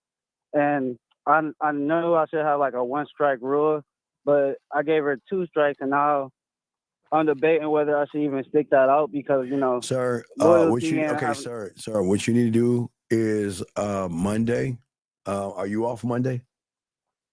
I have no clue. Well, you need to go to family court instead of child support. Okay. That you got to take care of your son or daughter. That's your responsibility now. Right. And Exactly. but you have to understand that there are going to be other men in your children's lives. You have no power over who she brings in your son and daughter's life. Just understand that. I realize Okay? that. Right. So, but what's your question? How can I help you? That was my question. I was trying to like make sure that like I wasn't like being selfish or nothing about my Well, son. I guess it wasn't being selfish, buddy. What you were doing was you wasn't being responsible. You fucked the ain't shit woman and got her pregnant. So that shows Exactly. and it's not the woman's fault. It just shows the lack It's of my game. fault. I Right? know. Yes, sir. So I'm just saying that I would just actually just take care. How many months pregnant is she? Oh no, my son's 7 months now. Okay. Did you take a DNA test to make sure he's yours? No, not yet. Okay, so this is step by step. Before you go to family court, swab test, take a DNA just to make sure it's yours. I'm just saying. I'm not saying that it isn't. Exactly. But make sure it's yours. And once you know it's yours, you have got to go in to family court and start setting up child support, which you're 7 months behind on payments right now. And I don't want to see anything happen to you go to jail. You just got to be responsible, okay? You just got to, now it's time for you to be responsible. But first, you can do a quick swab, you know what I mean? And make sure it's yours. You have every right to make sure, right? So make sure it's yours. And then once you know it is your seed, then what you need to do is several things. You go to family court, number one, but then number two, on top of paying the child support, what I would recommend is you putting away $20 or $30 from every check into its own little fund for your child when they become of age. So when they get old enough, they'll have a car and certain things. I mean, I want you to think, okay, 7 months is now, but if you put away $20 a month, multiply that by 17 years or 16 years, your son or daughter you should be able to fund them with a car and things like that, and just prepare them for school and college where they have money saved up from you. I would just say do that, or not. It's your call, but I'm just saying. But first, what I would definitely That's something I was thinking about years before I even had kids. Okay, well, I'm just saying, but first, just do a DNA. Just do that and make sure it's yours, and then after that, if it is yours, definitely take care of your responsibility, because I don't want to see you go to jail and get your wages garnished and all that other stuff, okay? Exactly. Thank you, Steve. All right, respect to you, man. Appreciate the call, man. Respect. All right. Guys, let us continue. I've got a question right here. Let's get it. You never had game, sir. You either have it or you don't. You never lost a guy, big dog. JT, you never had it. He said I was blue pill after finding you. I became red pill. Now I'm on the right track. How do I know to looks max and all this other stuff? Yeah, gentlemen, I ask all you guys out there, for all my moderators, please. I don't want to take your wrenches from you, but please let go of people that are actually disrupting the classroom. Okay? No. Look, boxing. I expect you to do better. All of you, get rid of these. Listen. You're going to have people that's going to try to stop you guys from learning. So guys that have wrenches, it is your responsibility to make sure you get rid of disrespectful people that you know are not here to learn. Get them motherfuckers out, okay? Because I don't want to take your wrenches. I'm looking to you to make sure that we get the negativity, the drama, and the riffraff out, okay? That's what we're saying. We gotta do better, okay? But anyway, as I was saying, guys, lines are open. You got a question, please put a Q. But I was saying before, for many of you guys out there, we're talking about your beliefs, your ideas, and identities, inadequacies, and everything like that. But the thing is for many of you guys out there, most of you guys don't want to look at what you are, because sometimes we look at what we are and we hate to see what we see in the mirror. And that is because it's the power of how we think about ourselves in certain scenarios and how we put ourselves down and how we actually feel about ourselves. So most of y'all guys live in this world right here, and this is why many people have issues and many people have problems when it comes to dating women, because many of these guys out here, even the dreaded red pill and manosphere guys, this is why they will never ever win with women. And this is why, because women don't want to see, feminine guys. Women don't like feminine boys. So what I'm saying is that for a lot of you guys have a hard time of accepting, and that's what I'm saying. Well, one thing y'all will learn, okay, is that you can see people who can't accept the information by how disruptive they are with the class. Remember, guys, there's game in everything. And we want y'all to see how it works, because you got to be able to see it for yourselves.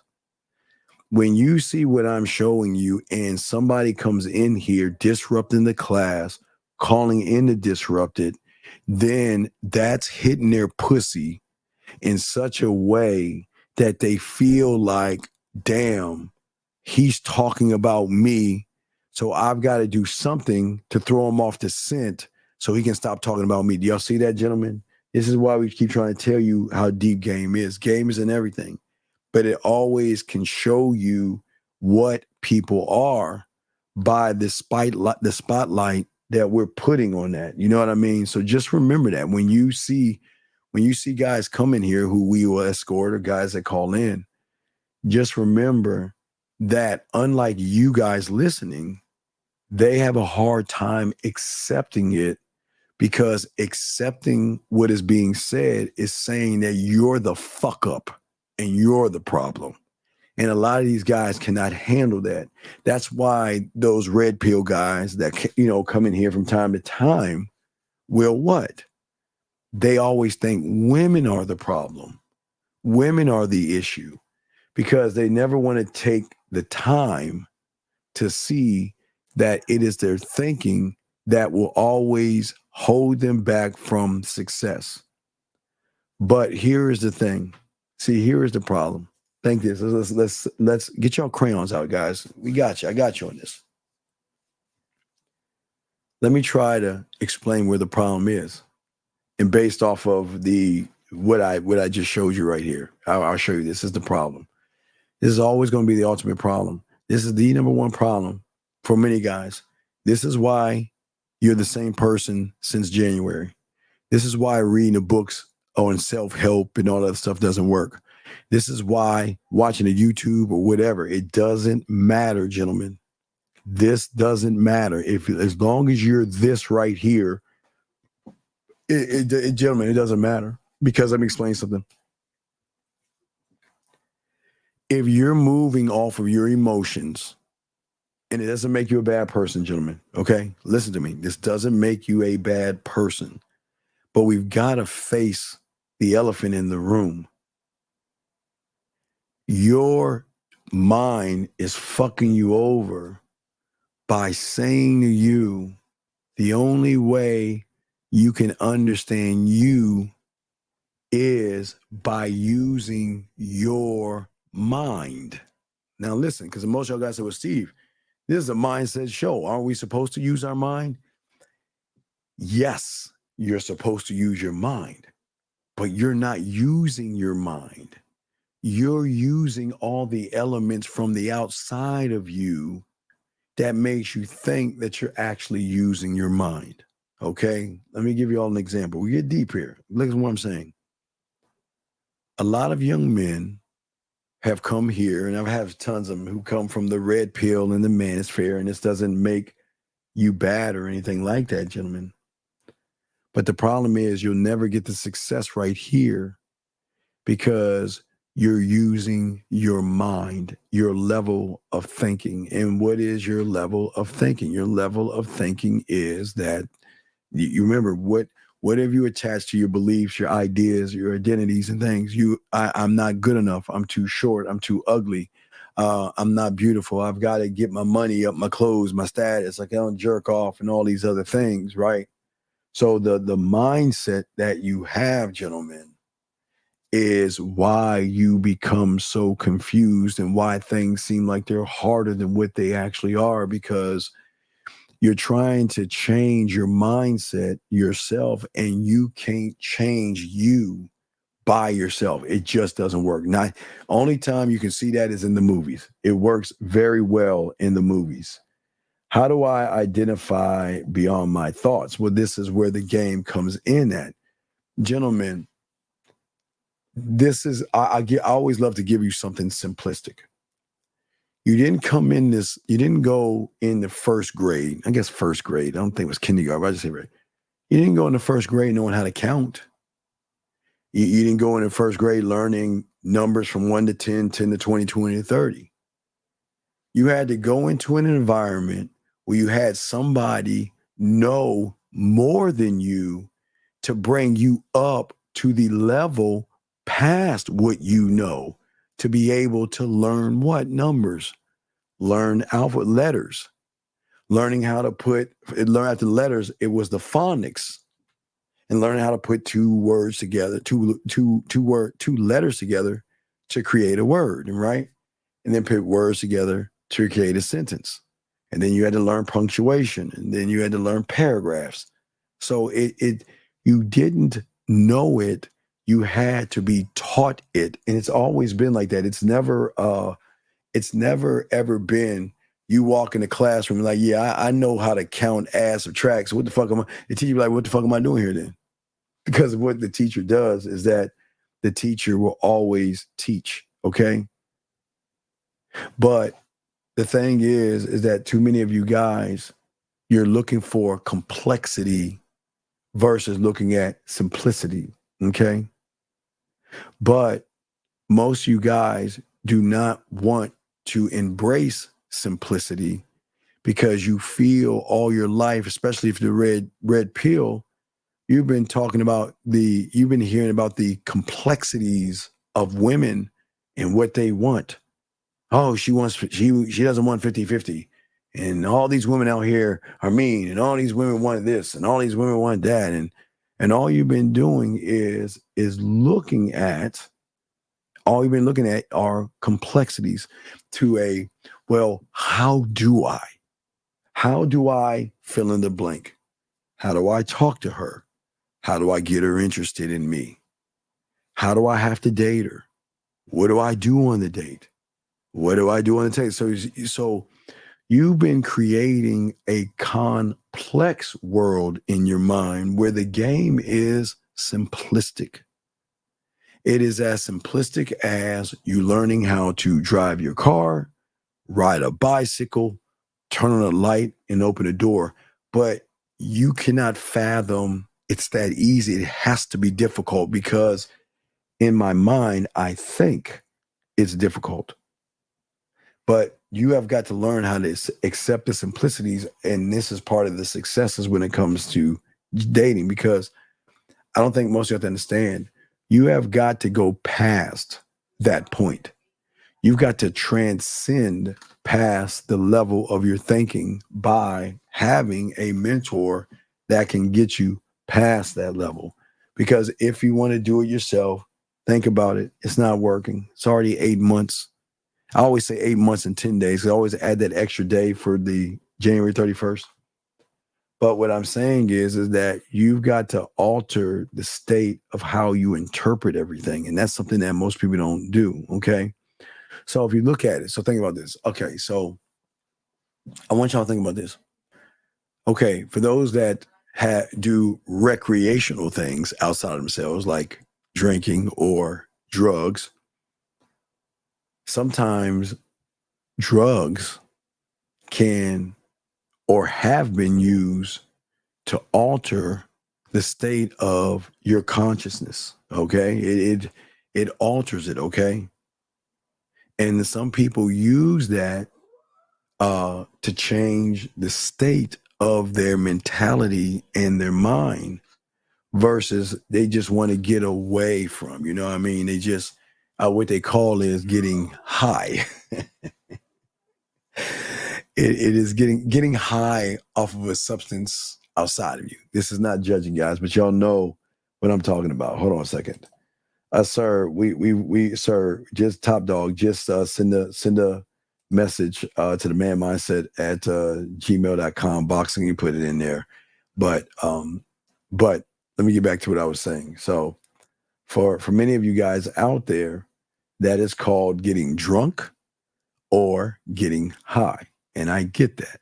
What happens for that? What happens is that sometimes we don't like our life. And sometimes we want to, quote unquote, get away from the mindset that we have of ourselves by partaking in certain things outside of ourselves. You know what I'm talking about, right? But what I'm saying, hey guys, y'all know I ain't judging y'all. I am not judging y'all at all. But what I'm saying to many of you guys out here is that this is the beautiful thing about the game. The game is the drug that can actually take you outside of something that a regular drug can do. Because this allows you to have actually a deeper question, a deeper question. Well, Jay, it's no knock. I'm not. If you guys do that, that's fine. That's fine. But what we're saying to you here, and it's fine if you do it. Nobody's judging you for doing that. I'm just saying to reach the ultimate level of success for you, or whatever you want to call success to you, we cannot look to anything outside of ourselves, because the moment we look to anything outside of ourselves, we then become hooked on that thing, because that thing allows us to have kind of a cheat code. But what goes up usually comes down outside of yourself. The only thing that stays up is your mentality as a man, because you never go down. But you can get a high and the high comes down, or you can get drunk and that comes down. But what I'm saying to you guys, you have to be able as a man to get these successes as far as dating and relationships go, is that you have to be able to turn towards who you are as a person. And when you can focus yourself on yourself and understanding who you are, then you do the weirdest thing. You turn to your true self and not the interpretation of yourself. And the beautiful thing about it is you are not only surrendering to the new you, but you're also strengthening the new you as well. Thank you, 106 likes. Appreciate you.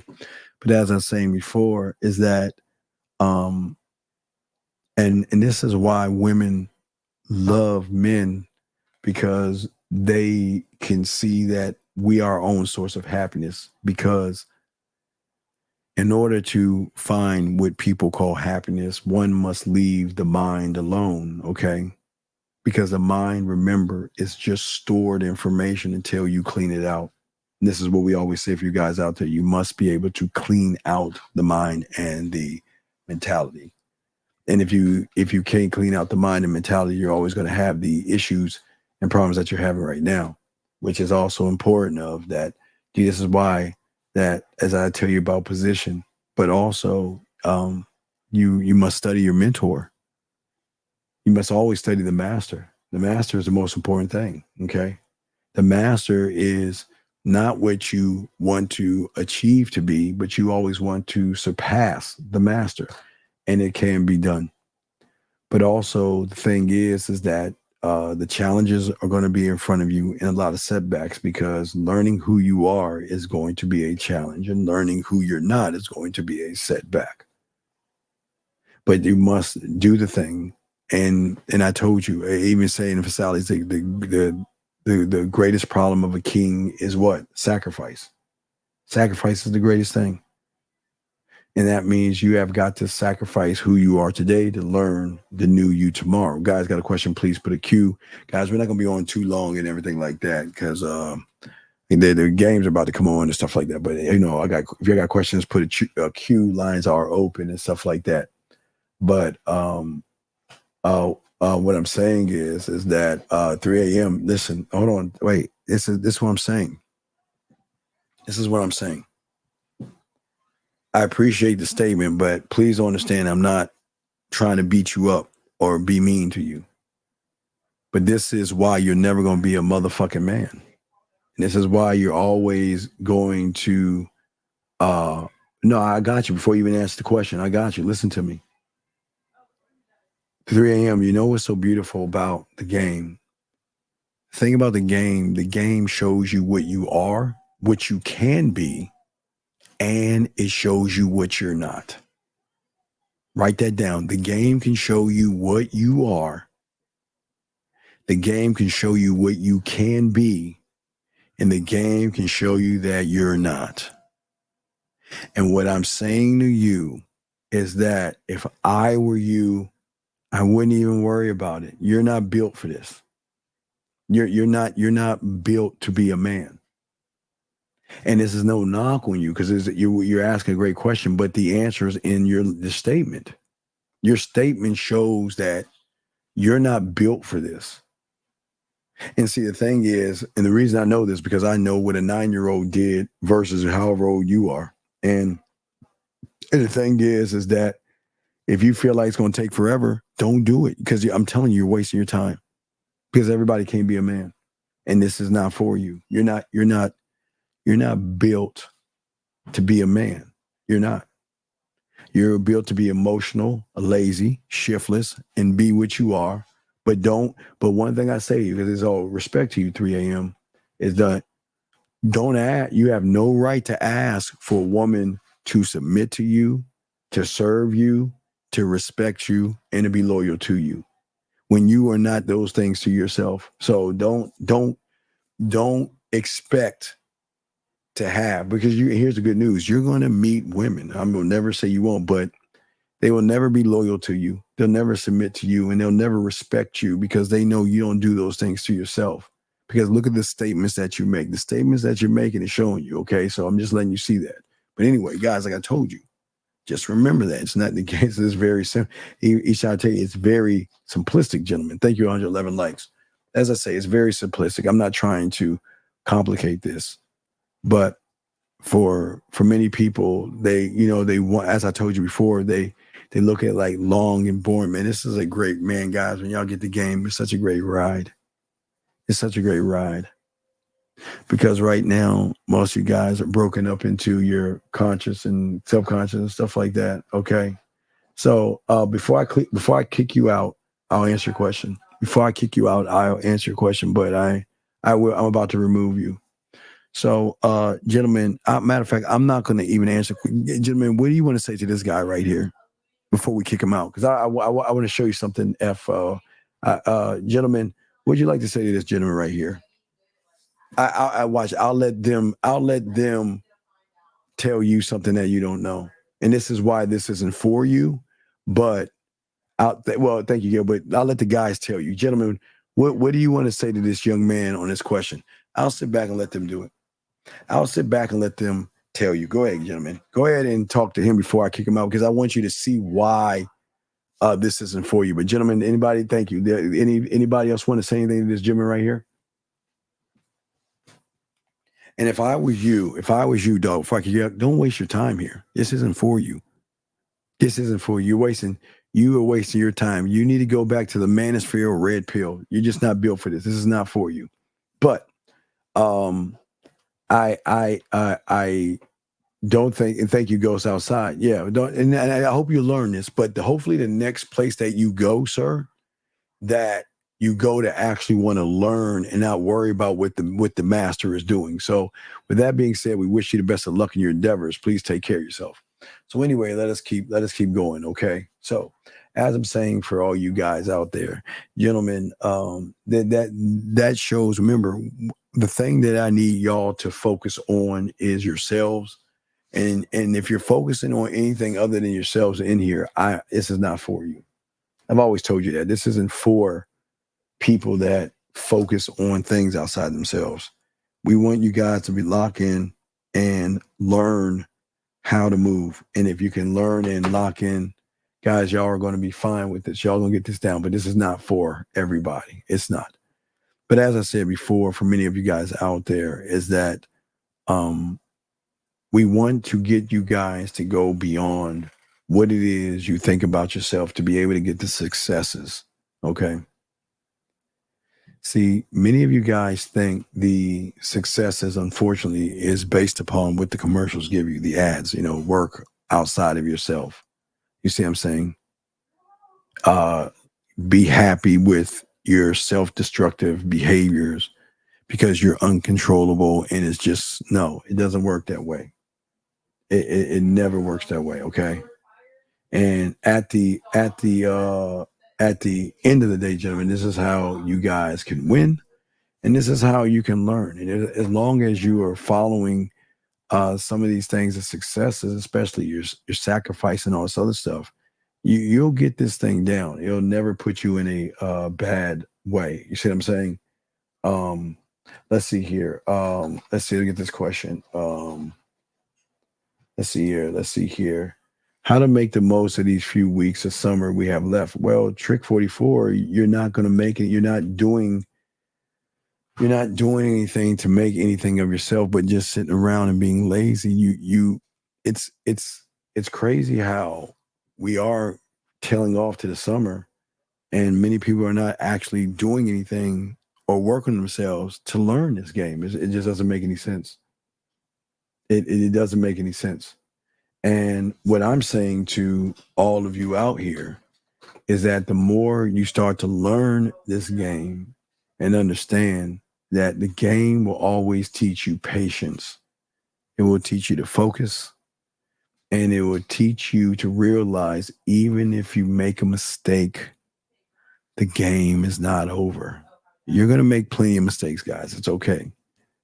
It's just how you feel about the mistakes that you make.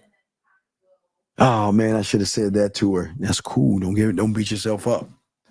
I met someone, man, I should have said this. I should have said that. Gentlemen, you guys got this. Listen, gentlemen, I am not about to motivate you motherfuckers. But one thing I'm going to do is I'm going to tell you, I know you got this. I know you got this. Because most you guys, when you start to interpret yourself, you're going to start talking. No longer you're going to talk into the I'm not, or I can't, or I'm not able to, and things like that. Growing is making mistakes and stumbling and falling down and things like this. But here is the beautiful thing that most people don't tell you. If you're comfortable, that's the problem. That's the mind making sure you don't grow. We've got to turn around and we've got to go towards the current. Oh, I want to show y'all something. I forgot to show you. Oh, I want to show y'all something real quick. You remember I told you when a man gives a woman something and she cherishes it? Gentlemen, I'm going to Nostradamus this thing for you guys. Because I know one day you're going to get this game down, right? And one day you're going to give something to a woman. It could be a flower, a trinket, or something to a woman. And then what we want to do is fast forward 10 years from that point of you giving that. And I want to show you what your life is going to be like. You got to see this, gentlemen. Oh, it's so funny. But this is what your life is going to be like. Look at this, guys. I wanted to show this. I want to show you this real quick. Check this out, guys. This is what your life's going to be like. Watch this. 10 years and you still holding on to something he got you 10 years ago. It's not that deep. The thing that's pissing me is a necklace. The thing that's pissing me off is it's not clicking for you. If you don't like it, then replace it because I like it, so I'm keeping it until I get something else. For me, if you stuck on stupid and keeping something this man got you. Get out of your feelings. Don't worry about it. We getting rid of it. I don't care what you say. Who getting rid of it? We are. You've lost your ever loving mind. At this point, you know what? We need to talk to somebody else because whatever it is, it's not clicking for you. And the fact that you stuck in this mindset, stuck on stupid. We can ask somebody else. If you want, we can make a couple. Say less. Ask another couple. Okay. I told you. See that, gentlemen? So I'm telling y'all guys, and I know it looks funny, but gentlemen, when y'all get this game down, That's going to be your life. You're going to give something to a woman and she ain't letting that motherfucker go. I forgot to tell you about that, man. That's the life, man. I tell y'all guys, that is going to be your lives, gentlemen. Okay. See, the thing is that we've got to understand that most of you guys out here have, okay, so your issues and your problems right now are like a stranger coming to your home and sitting on your couch and putting his feet up. And for most of you guys, you don't realize you feel comfortable with that stranger. Fear. His name can be anxiety. His name can be excuses. His name can be whatever his name is, because there is somebody living in your house right now here. Okay? All right? And for many of you guys, you just wish that that person can leave you alone. But in reality, they're going to continue to linger around you. They're going to be in your place. They're going to eat your fucking cookies and your food, your snacks and everything. Okay? And you just want to get rid of those things. Okay? But here's the problem. And I know a lot of you guys wonder, well, why is it that I can't get this person out? Well, because most of you guys feel so comfortable having him in. See, most of y'all don't understand that the only reason why you're having the problems you're having is you're allowing that person in your life versus kicking that person out. Wherever you go, you want to go to the bathroom, there he is. You want to take a shower, there he is. Wherever you go, that anxiety, those fears, those excuses and everything that you have is around you, sleeping in your bed, everything, just tearing up your house mentally. And then for many of you guys out there, when is enough going to be enough? When are y'all going to get sick and tired of being sick and tired? When are you going to draw a line and say, I am tired of being here by myself, which should be a good thing. I'm not trying to listen. I'm not telling you it's not a bad thing being alone. It's great.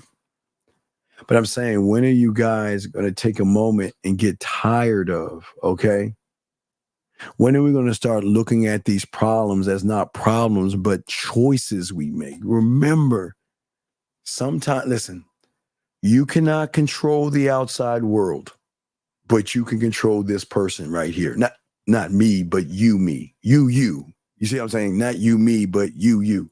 You can control you, okay? You choose to linger on and ignore the problem versus facing it, okay? All you do is allow fear, which there's no such thing of, anxiety or rejection come into your life, and all you do is ignore it and you want it to go away. You think by ignoring it or putting a rug over it, it's going to change the aspects of your life, but it doesn't happen. Because a lot of you guys out here just don't want to deal with problems, okay? But you don't want to deal with it, but you allow the problems to linger, okay? They're that uninvited stranger. And you know they're wearing your clothes, drinking your beer, your liquor, just fucking up your whole world. And then after a second, or all of a sudden, that fear and rejection is what? Taking over your whole entire life. Let me get a few more questions in here. He says going towards the problem is going against the current. Yes.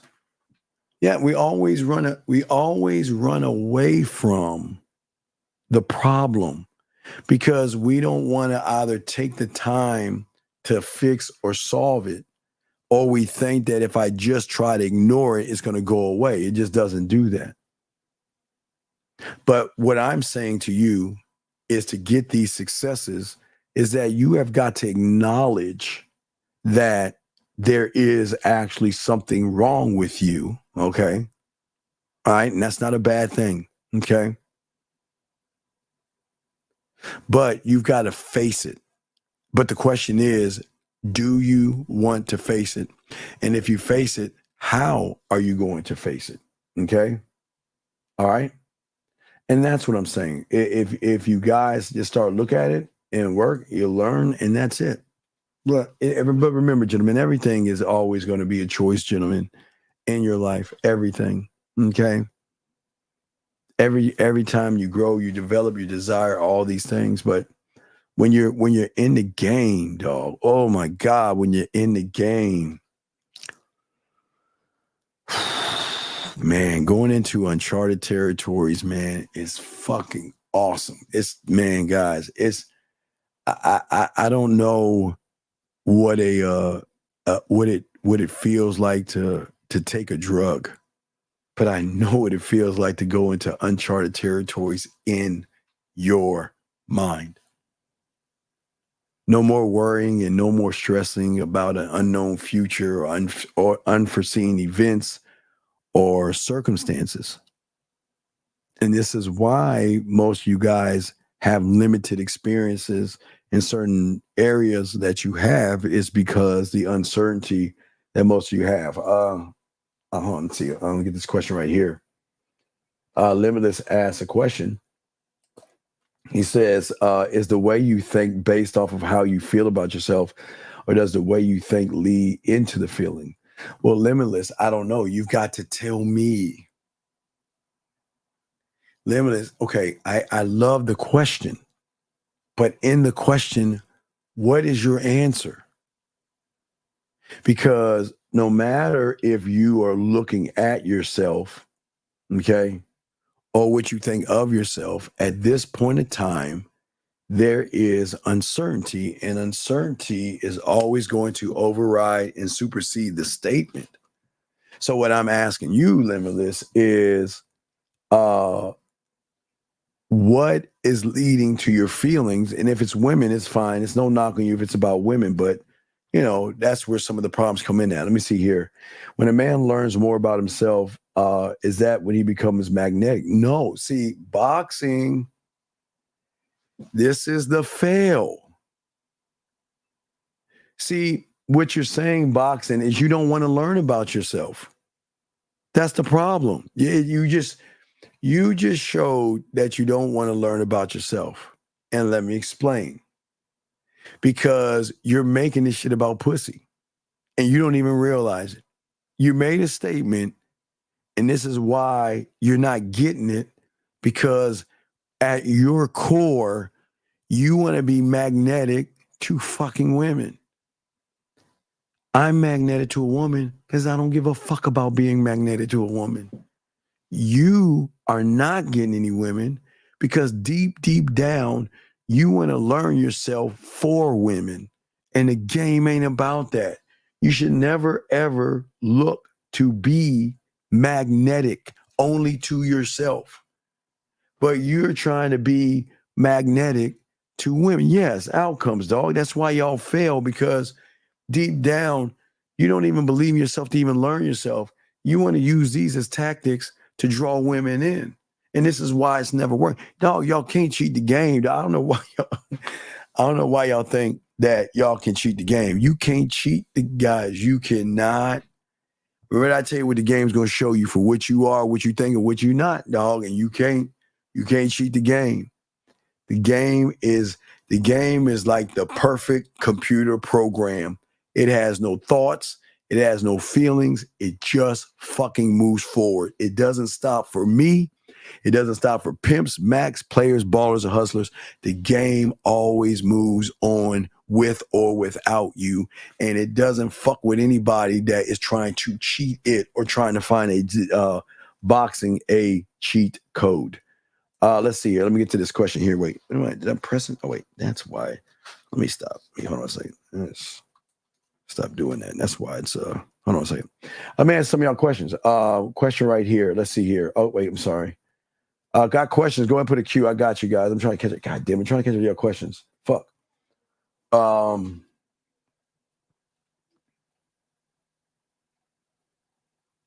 on, give me a second. I'm trying to catch you. I apologize. Here we go. Arnold. Can can you touch on the candlelight analogy? I can't reference it to anything, or I don't get it. No, it's basically where you have game, which you don't have, is that when you get with a woman, you're cool with her decision. If she wants to see somebody else, you let her go. If she doesn't like the situation, you let her go.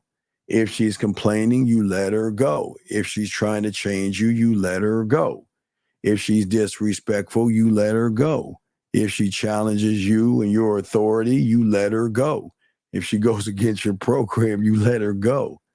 But depending on the severity of the disrespect, you can let her come back, and that's just a candle. We call a candle in the window so she can find her way back home. But other than that, dog, this game, you gotta put your feelings in your pocket to be in this game, man. Y'all guys, most of you young men out here, you guys, y'all are too fucking emotional and shit, trying to make things work, trying to beg them to give you a chance and all that. Matter of fact, I'm watching because I'm trying to binge it because I'm all pissed about it. But the last season of Umbrella Academy, so I'm trying to finish that up.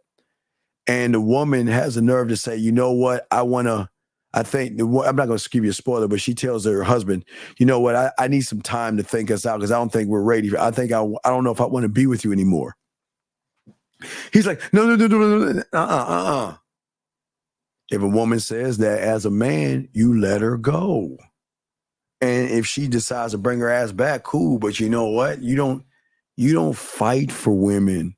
You don't beg them and manipulate them to come back. I'm telling you, the game is a tough place for those who have it. It's beautiful, okay?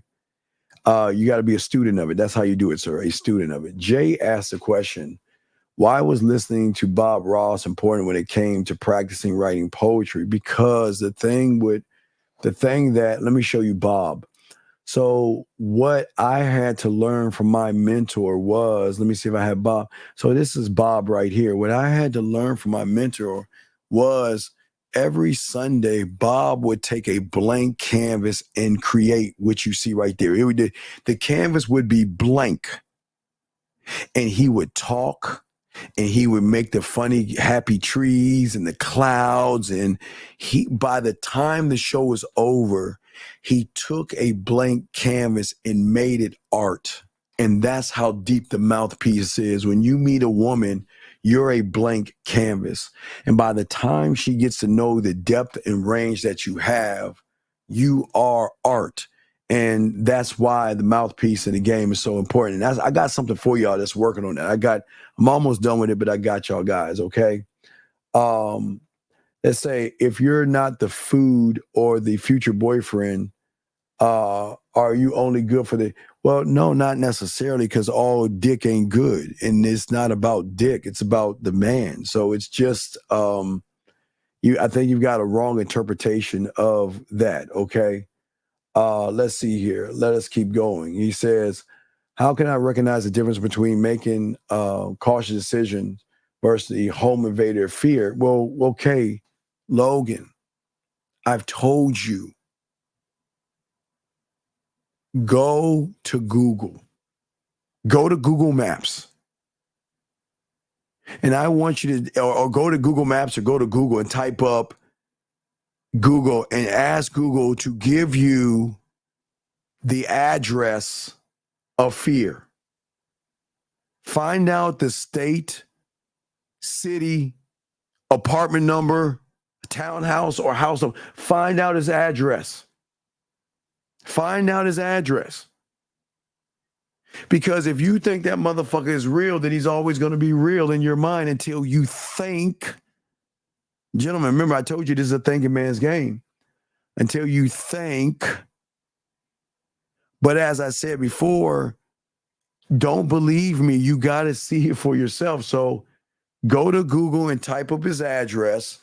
And if you know where he lives, go slay his ass. Fuck him up. Go knock on his door. But once you realize that I have a child night. So, okay. So For some of you, when you were children, some of you might not know this. Some of you were afraid of the dark when you were young. So what your parents would put in your bedroom to keep your bedroom dimly lit is what is called a night light, gentlemen. They'll plug it up. It's a light that you plug when you were a child because you were afraid of the dark, because you thought there was something under your bed or something in your closet, or whatever the fuck you thought of. But it's no different as grown men. There is no such thing as fear or rejection. You make it up based off of your interpretation of how you see the world. But your fear, gentlemen, this is the crazy thing, Logan. You don't think about that when you flip on a light switch. You don't think about fear when you open a door. You don't think about fear when you grab your wallet, your car keys, or a remote control. You only think about the fear when it comes to fucking women and pussy. So your fear is not actually fear. It's your fear of women that makes you believe that there is such a thing as fear. So there is no fear, young man. No, I meant the candle light analogy to find your core to see it. Sir, you need to get coaching. And if you bring that up again, I'm going to kick you the fuck out the room. Do you want, matter of fact, get out the room. I'll get out. No, I'm going to give you a break. I'm going to give you a break. If you disrespect the room again, you're getting out. I'm telling you right now, I'll time you out now, but I'm going to kick you the fuck out if you fucking disrespect this room again. You're this close to me kicking you out. Anyway, when it comes to poetry, should you just start writing or focus on certain topics? Dog, go to my poetry thing. It's free. Learn from it and soak it up. Question right here. I ask it because you say false beliefs can lead to thinking a certain way, justify the beliefs once you start thinking of it. But you're not, okay, Limitless, you're not thinking for you. You're not a student of the game. You're just saying shit. Remember, I keep telling you, if all you do is have it on paper, it's not going to benefit you at all because all you're doing is just saying shit. You're not being about that life. You're just saying shit, sir. You're just chomping, okay? You're just chomping, okay? All right? All you're doing is just running your mouth, and that's where the problem is at. That's where the problem is at. So what I'm saying is you're just saying things, and this is where your problem's coming up. Guys, you got a question? Go ahead and put a Q. We're not going to be on very long because I just wanted to do something quick for you guys. But lines open if you want to call in. If you have a question, you got it. Please put a Q. But as I'm saying before, is that right now you don't believe that you have enough support in who you are to provide you with what you need to move forward. Okay? And this is why it's very important to gain understanding of yourself, experience for yourself, knowledge for yourself, and realize the only resource I need is the trust that I have in myself versus what I think the world wants me to be. In the world, meaning women. All of your problems stem from women. Everything that's going wrong with you stems from women. And most of you got to be honest with yourself and have this powwow with yourself to realize that the only way that I can actually grow from these points, from point A, and move forward is I've got to face what I'm never trying to face. And that is the lies that y'all are living. Okay? That's what I'm saying, okay? And 3 a.m. Buddy, I told you this ain't for you. You don't have to listen. This ain't for you, big dog. This ain't for you. You've already exposed yourself to being lazy, so this isn't for you, buddy. But we appreciate you here, but this isn't for you. If I were you, I wouldn't waste my time. But you can stay in here. Nobody's going to kick you out. But it is what it is. But gentlemen, what I'm saying to most of you guys out here, if a woman turns you down, your first reaction is to feel dumb, ignorant, mad, or you get defensive.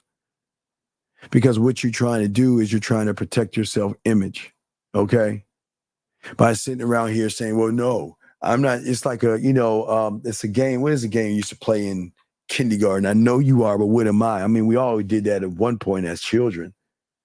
Arguing with some little girl on the playground that's like bugging you or something and calls you, you got cooties or some stupid shit. And you're like, nah, no, you are with them. Y'all know what I'm talking about as kindergarten, as kids. But the thing is, y'all are doing the same thing as grown men, and that's the problem. You are grown men.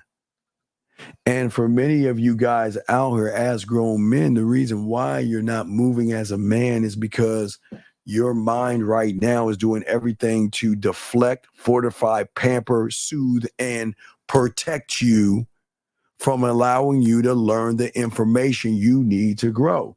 Why do you think people come in here and disrupt the class? Why do you think people call in and disrupt the class? Because their minds are telling them that you guys need protection from the person that's the bad guy. Don't listen to this guy. He's telling you to think for himself. Don't listen to that black motherfucker. He's telling you to love yourself. How dare him tell you that?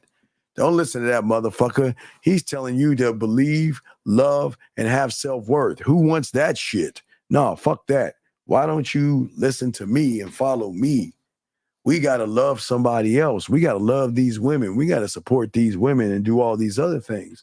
And that's what I'm saying. That's how the mind is messing you up. Because it's going to make sure that your reactions hit harder when a woman says no versus you flipping the light switch and the light not working. You turning your doorknob and that's not actually opening for you. Area code 289, sir. What's your name and what's your question? Yo, Steve, it's Mohab. What's up, Big Mo? What's up? Okay, my question is, earlier you talking about, and it's kind of something I wanted to ask about, you were talking about how in the spot, you already set it up, you sound check the DJ, and you talk to the alpha female. Like, there's certain specific things that you do, right? You don't just walk in and put your bid in with every woman. So that's what I want to talk to you about, right? So when I step in the spot, Steve, I'm not going to talk to every woman right away, right? Because I have to actually like take in and kind of like scan the environment. Is that correct? Yes, but I'm going to talk to a woman. When I first walk into anything, I'm talking to women. I'm always talking to the women. Mm-hmm. And because the women don't know what I'm talking about, but I'll always get, oh, I noticed you were talking to other women. But how did you notice if you ain't watching me? See, women watch ladies, men. They don't watch losers. If you're not talking to women, they're not watching how you move, but they're going to watch how you move with a woman by what, Mo? How the woman reacts to the way you're interacting with her. See, if you go into a club and you just veer off to the bar, the bathroom, or the wall, they'll look at you, but then they'll look off somewhere else. But if they seen you move talking to women, and the women are smiling and laughing and enjoying your company, they're going to say, well, what is this guy saying? Damn, he seems like it's a little bit different. Right. And then if he comes up to me or he comes up to me, I want to see what he's talking about. Can I get the same pleasure that those women are getting? That can I get that same thing from that person? Does that make any sense? Yeah, it does. Okay. But yeah, so that's basically my question to you. Like, because sometimes when I'm walking around, I'm like, okay, I clocked this one, but it's not the right time because she's surrounded by people. You know, I'll wait till she dips off a little or veers off, you know, or on her own, stuff like that. Like, I just don't want to. I want to be more calibrated with a shot rather than just going up at any random time. But then again, the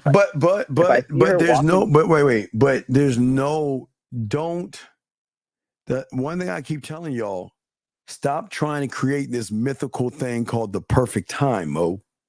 There is no perfect time because you are perfect, right? If you're perfect to you, then isn't whenever you move the perfect time, the right time? Right. Okay. Yeah. So you see what I'm saying, Mo? Right. You're doing an I do. You're waiting for the sun, the moon, the stars to line up, and you're looking for the perfect time. And I keep telling you, y'all better stop doing that because he who waits masturbates, as in you're waiting for the perfect time. Then that next smooth motherfucker comes in before you and then gets the girl, and you be like, damn, dog, I should have said something. Right. So and it's happened to me here. Like, it happened with y'all. But see, a lot of y'all sit around and hesitate. Y'all hesitate. You're like, well, now's not the right time because I've got to figure out what the perfect time is. But there's no such thing as the perfect time. As a man, I am the perfect time. So anything I do is actually the perfect time. Yeah. Bar. It's like, appreciate you, Steve. That's fire. But yeah. Thank you, Steve. Appreciate it. All right. I'll throw you back in. Thank you, Mo. Appreciate that. Respect. All right, guys, let's get a last round of questions and get everything. Guys, got questions, go ahead and ask for the queue. But gentlemen, as I said before, at the end of the day, it is very exhausting for many of you guys out here. But projecting your self-image into the world just to defend it from a woman is something that's going to stress you guys the fuck out. It's going to stress you all out. What I'm saying is that it is okay to recognize that you don't know anything, and it's okay to ask for help if you actually need it. But the ego and self-importance is going to sometimes say, I can do it myself. I can do it. And I know y'all young motherfuckers think that. I give you, hey, I know a lot of y'all motherfuckers, hey, motherfucker, I can do it myself. I can do it myself. I don't need help. But there's no influence there. So what we say to all you guys out there, y'all got to learn how to start breaking your identification of what you think you are versus what you need to be. Because you haven't met him yet. And I promise you, when you meet him, oh, your life is going to change. But you don't even know him to even meet him because all you know and think about is her. How are you going to meet him when all you do is think about her, how she's moving, how she's thinking? Does she like me? Is she interested in me? Will she date me? Y'all are doing all that, okay? You see what I'm saying? Okay. So another question. Well, Bill, yes, you are the core. Absolutely. Yes. But you don't see it because all you guys do day in and day out. If you're not thinking about women, you're thinking about other men. And it just doesn't make sense to me why you would think of those two things. Why are you thinking about other women like that? And why are you thinking about other men? I'm jabbed. It's not knock on you, but this is my. Am I undefeated, dog?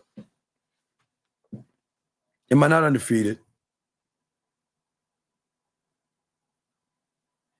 See how hard it is to think for yourself, because your mind wanders and makes you think about other men or women, dog. And that's not what we do.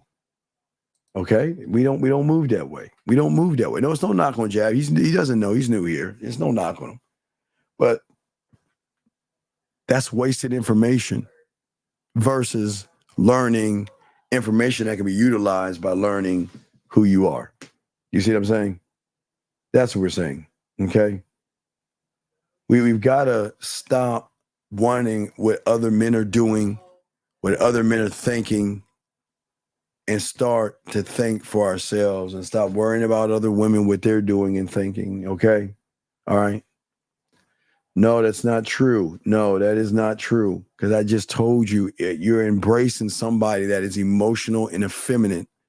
So no, you don't embrace the stranger that's eating your food, has his feet up on your desk, and is destroying your life from the inside. Why would you embrace that person? Tell me.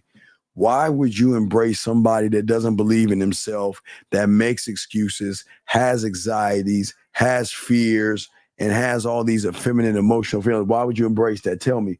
Why would you embrace that person? Think. You guys are thinking man's game. That's all you're doing is embrace. Why are you embracing that? And as long as you're embracing it, you're not going to win in this thing. You're embracing the wrong stuff, thinking about the wrong things, and moving the wrong way, gentlemen. So last round of questions, y'all guys. We're about to wrap this up. Let me grab this. 772, what's your name? What's your question, sir? What's up? 772 going once. 772 going twice. 772. Hey, this is James. James, goodbye. We know you're the joke. Thank you, James. Bye. Anyway, as I said before to all you guys out there, what's very important for you guys out there, this is why the game is very important, okay? We want to make sure, guys, that the successes that you have got to be yours and yours alone, okay? That's what we're saying to you guys out there, okay? And no, James, we're not going to answer the phone from you, James. We're not going to hear your racism or antics or anything like that. Sorry, James, it's not for you. Find somebody else, James, okay? Anyway, as I said before, gentlemen, if you have a question, y'all know how to find us, themanmindset@gmail.com, themanmindset@gmail.com, themanmindset@gmail.com. Or so no, that's not. Don't ever ask a man that homophobic question. Don't ever ask a man that because he's gonna pull your punk card, dog. You can't talk. This is what I keep trying to tell y'all, man. Y'all gotta watch who y'all hang out with. If you hang out with other guys that answer this question and don't want to punch you in your fucking face, then you're around some wrong people, okay? Okay, you gotta, young man, you gotta grow up. You gotta grow up. And you have got to think that when you're talking to real motherfuckers, that's disrespectful. Because they're gonna ask, why the fuck do you care what the fuck I was doing at 24 years old? Hey, now if it's a woman, I mean, that's okay, but you're a grown-ass man asking about what another man is doing when that has nothing to do with you. And the reason you're doing it for is it's really weird, man.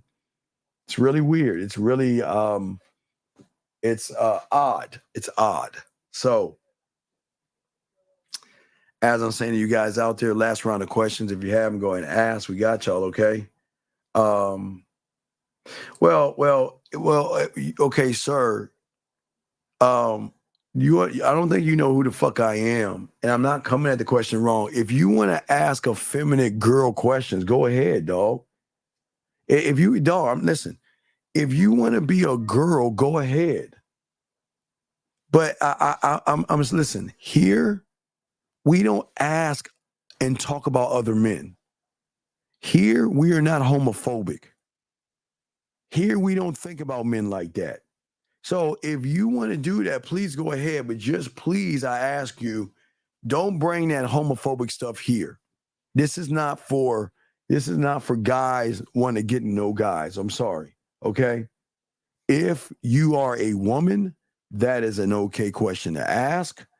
But if you're a guy, you're in the wrong room. That's all I'm saying. Okay, sir. So I'm just being honest with you. If you want to ask that feminine ass shit, do it somewhere else. Just don't disrespect me or these young guys who are trying to learn how to be men.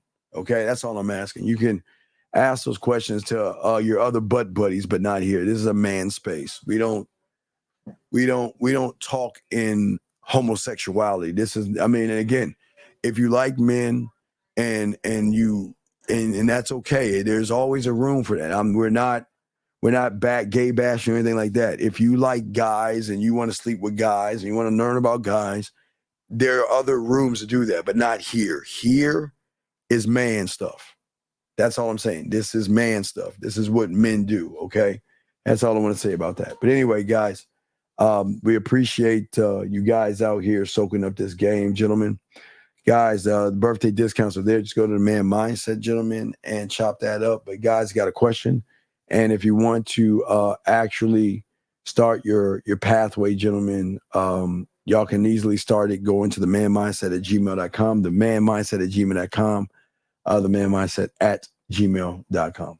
All right, guys, we're going to go wrap this up. We'll see you guys tomorrow night with Dana and a late show. I'm still trying to see if I'm going to see that fucking movie, man. Fuck. But anyway, man, yeah, it's football, so I got to get the fuck on, man. All right, guys, appreciate you guys. Please appreciate yourselves, man, and we are out.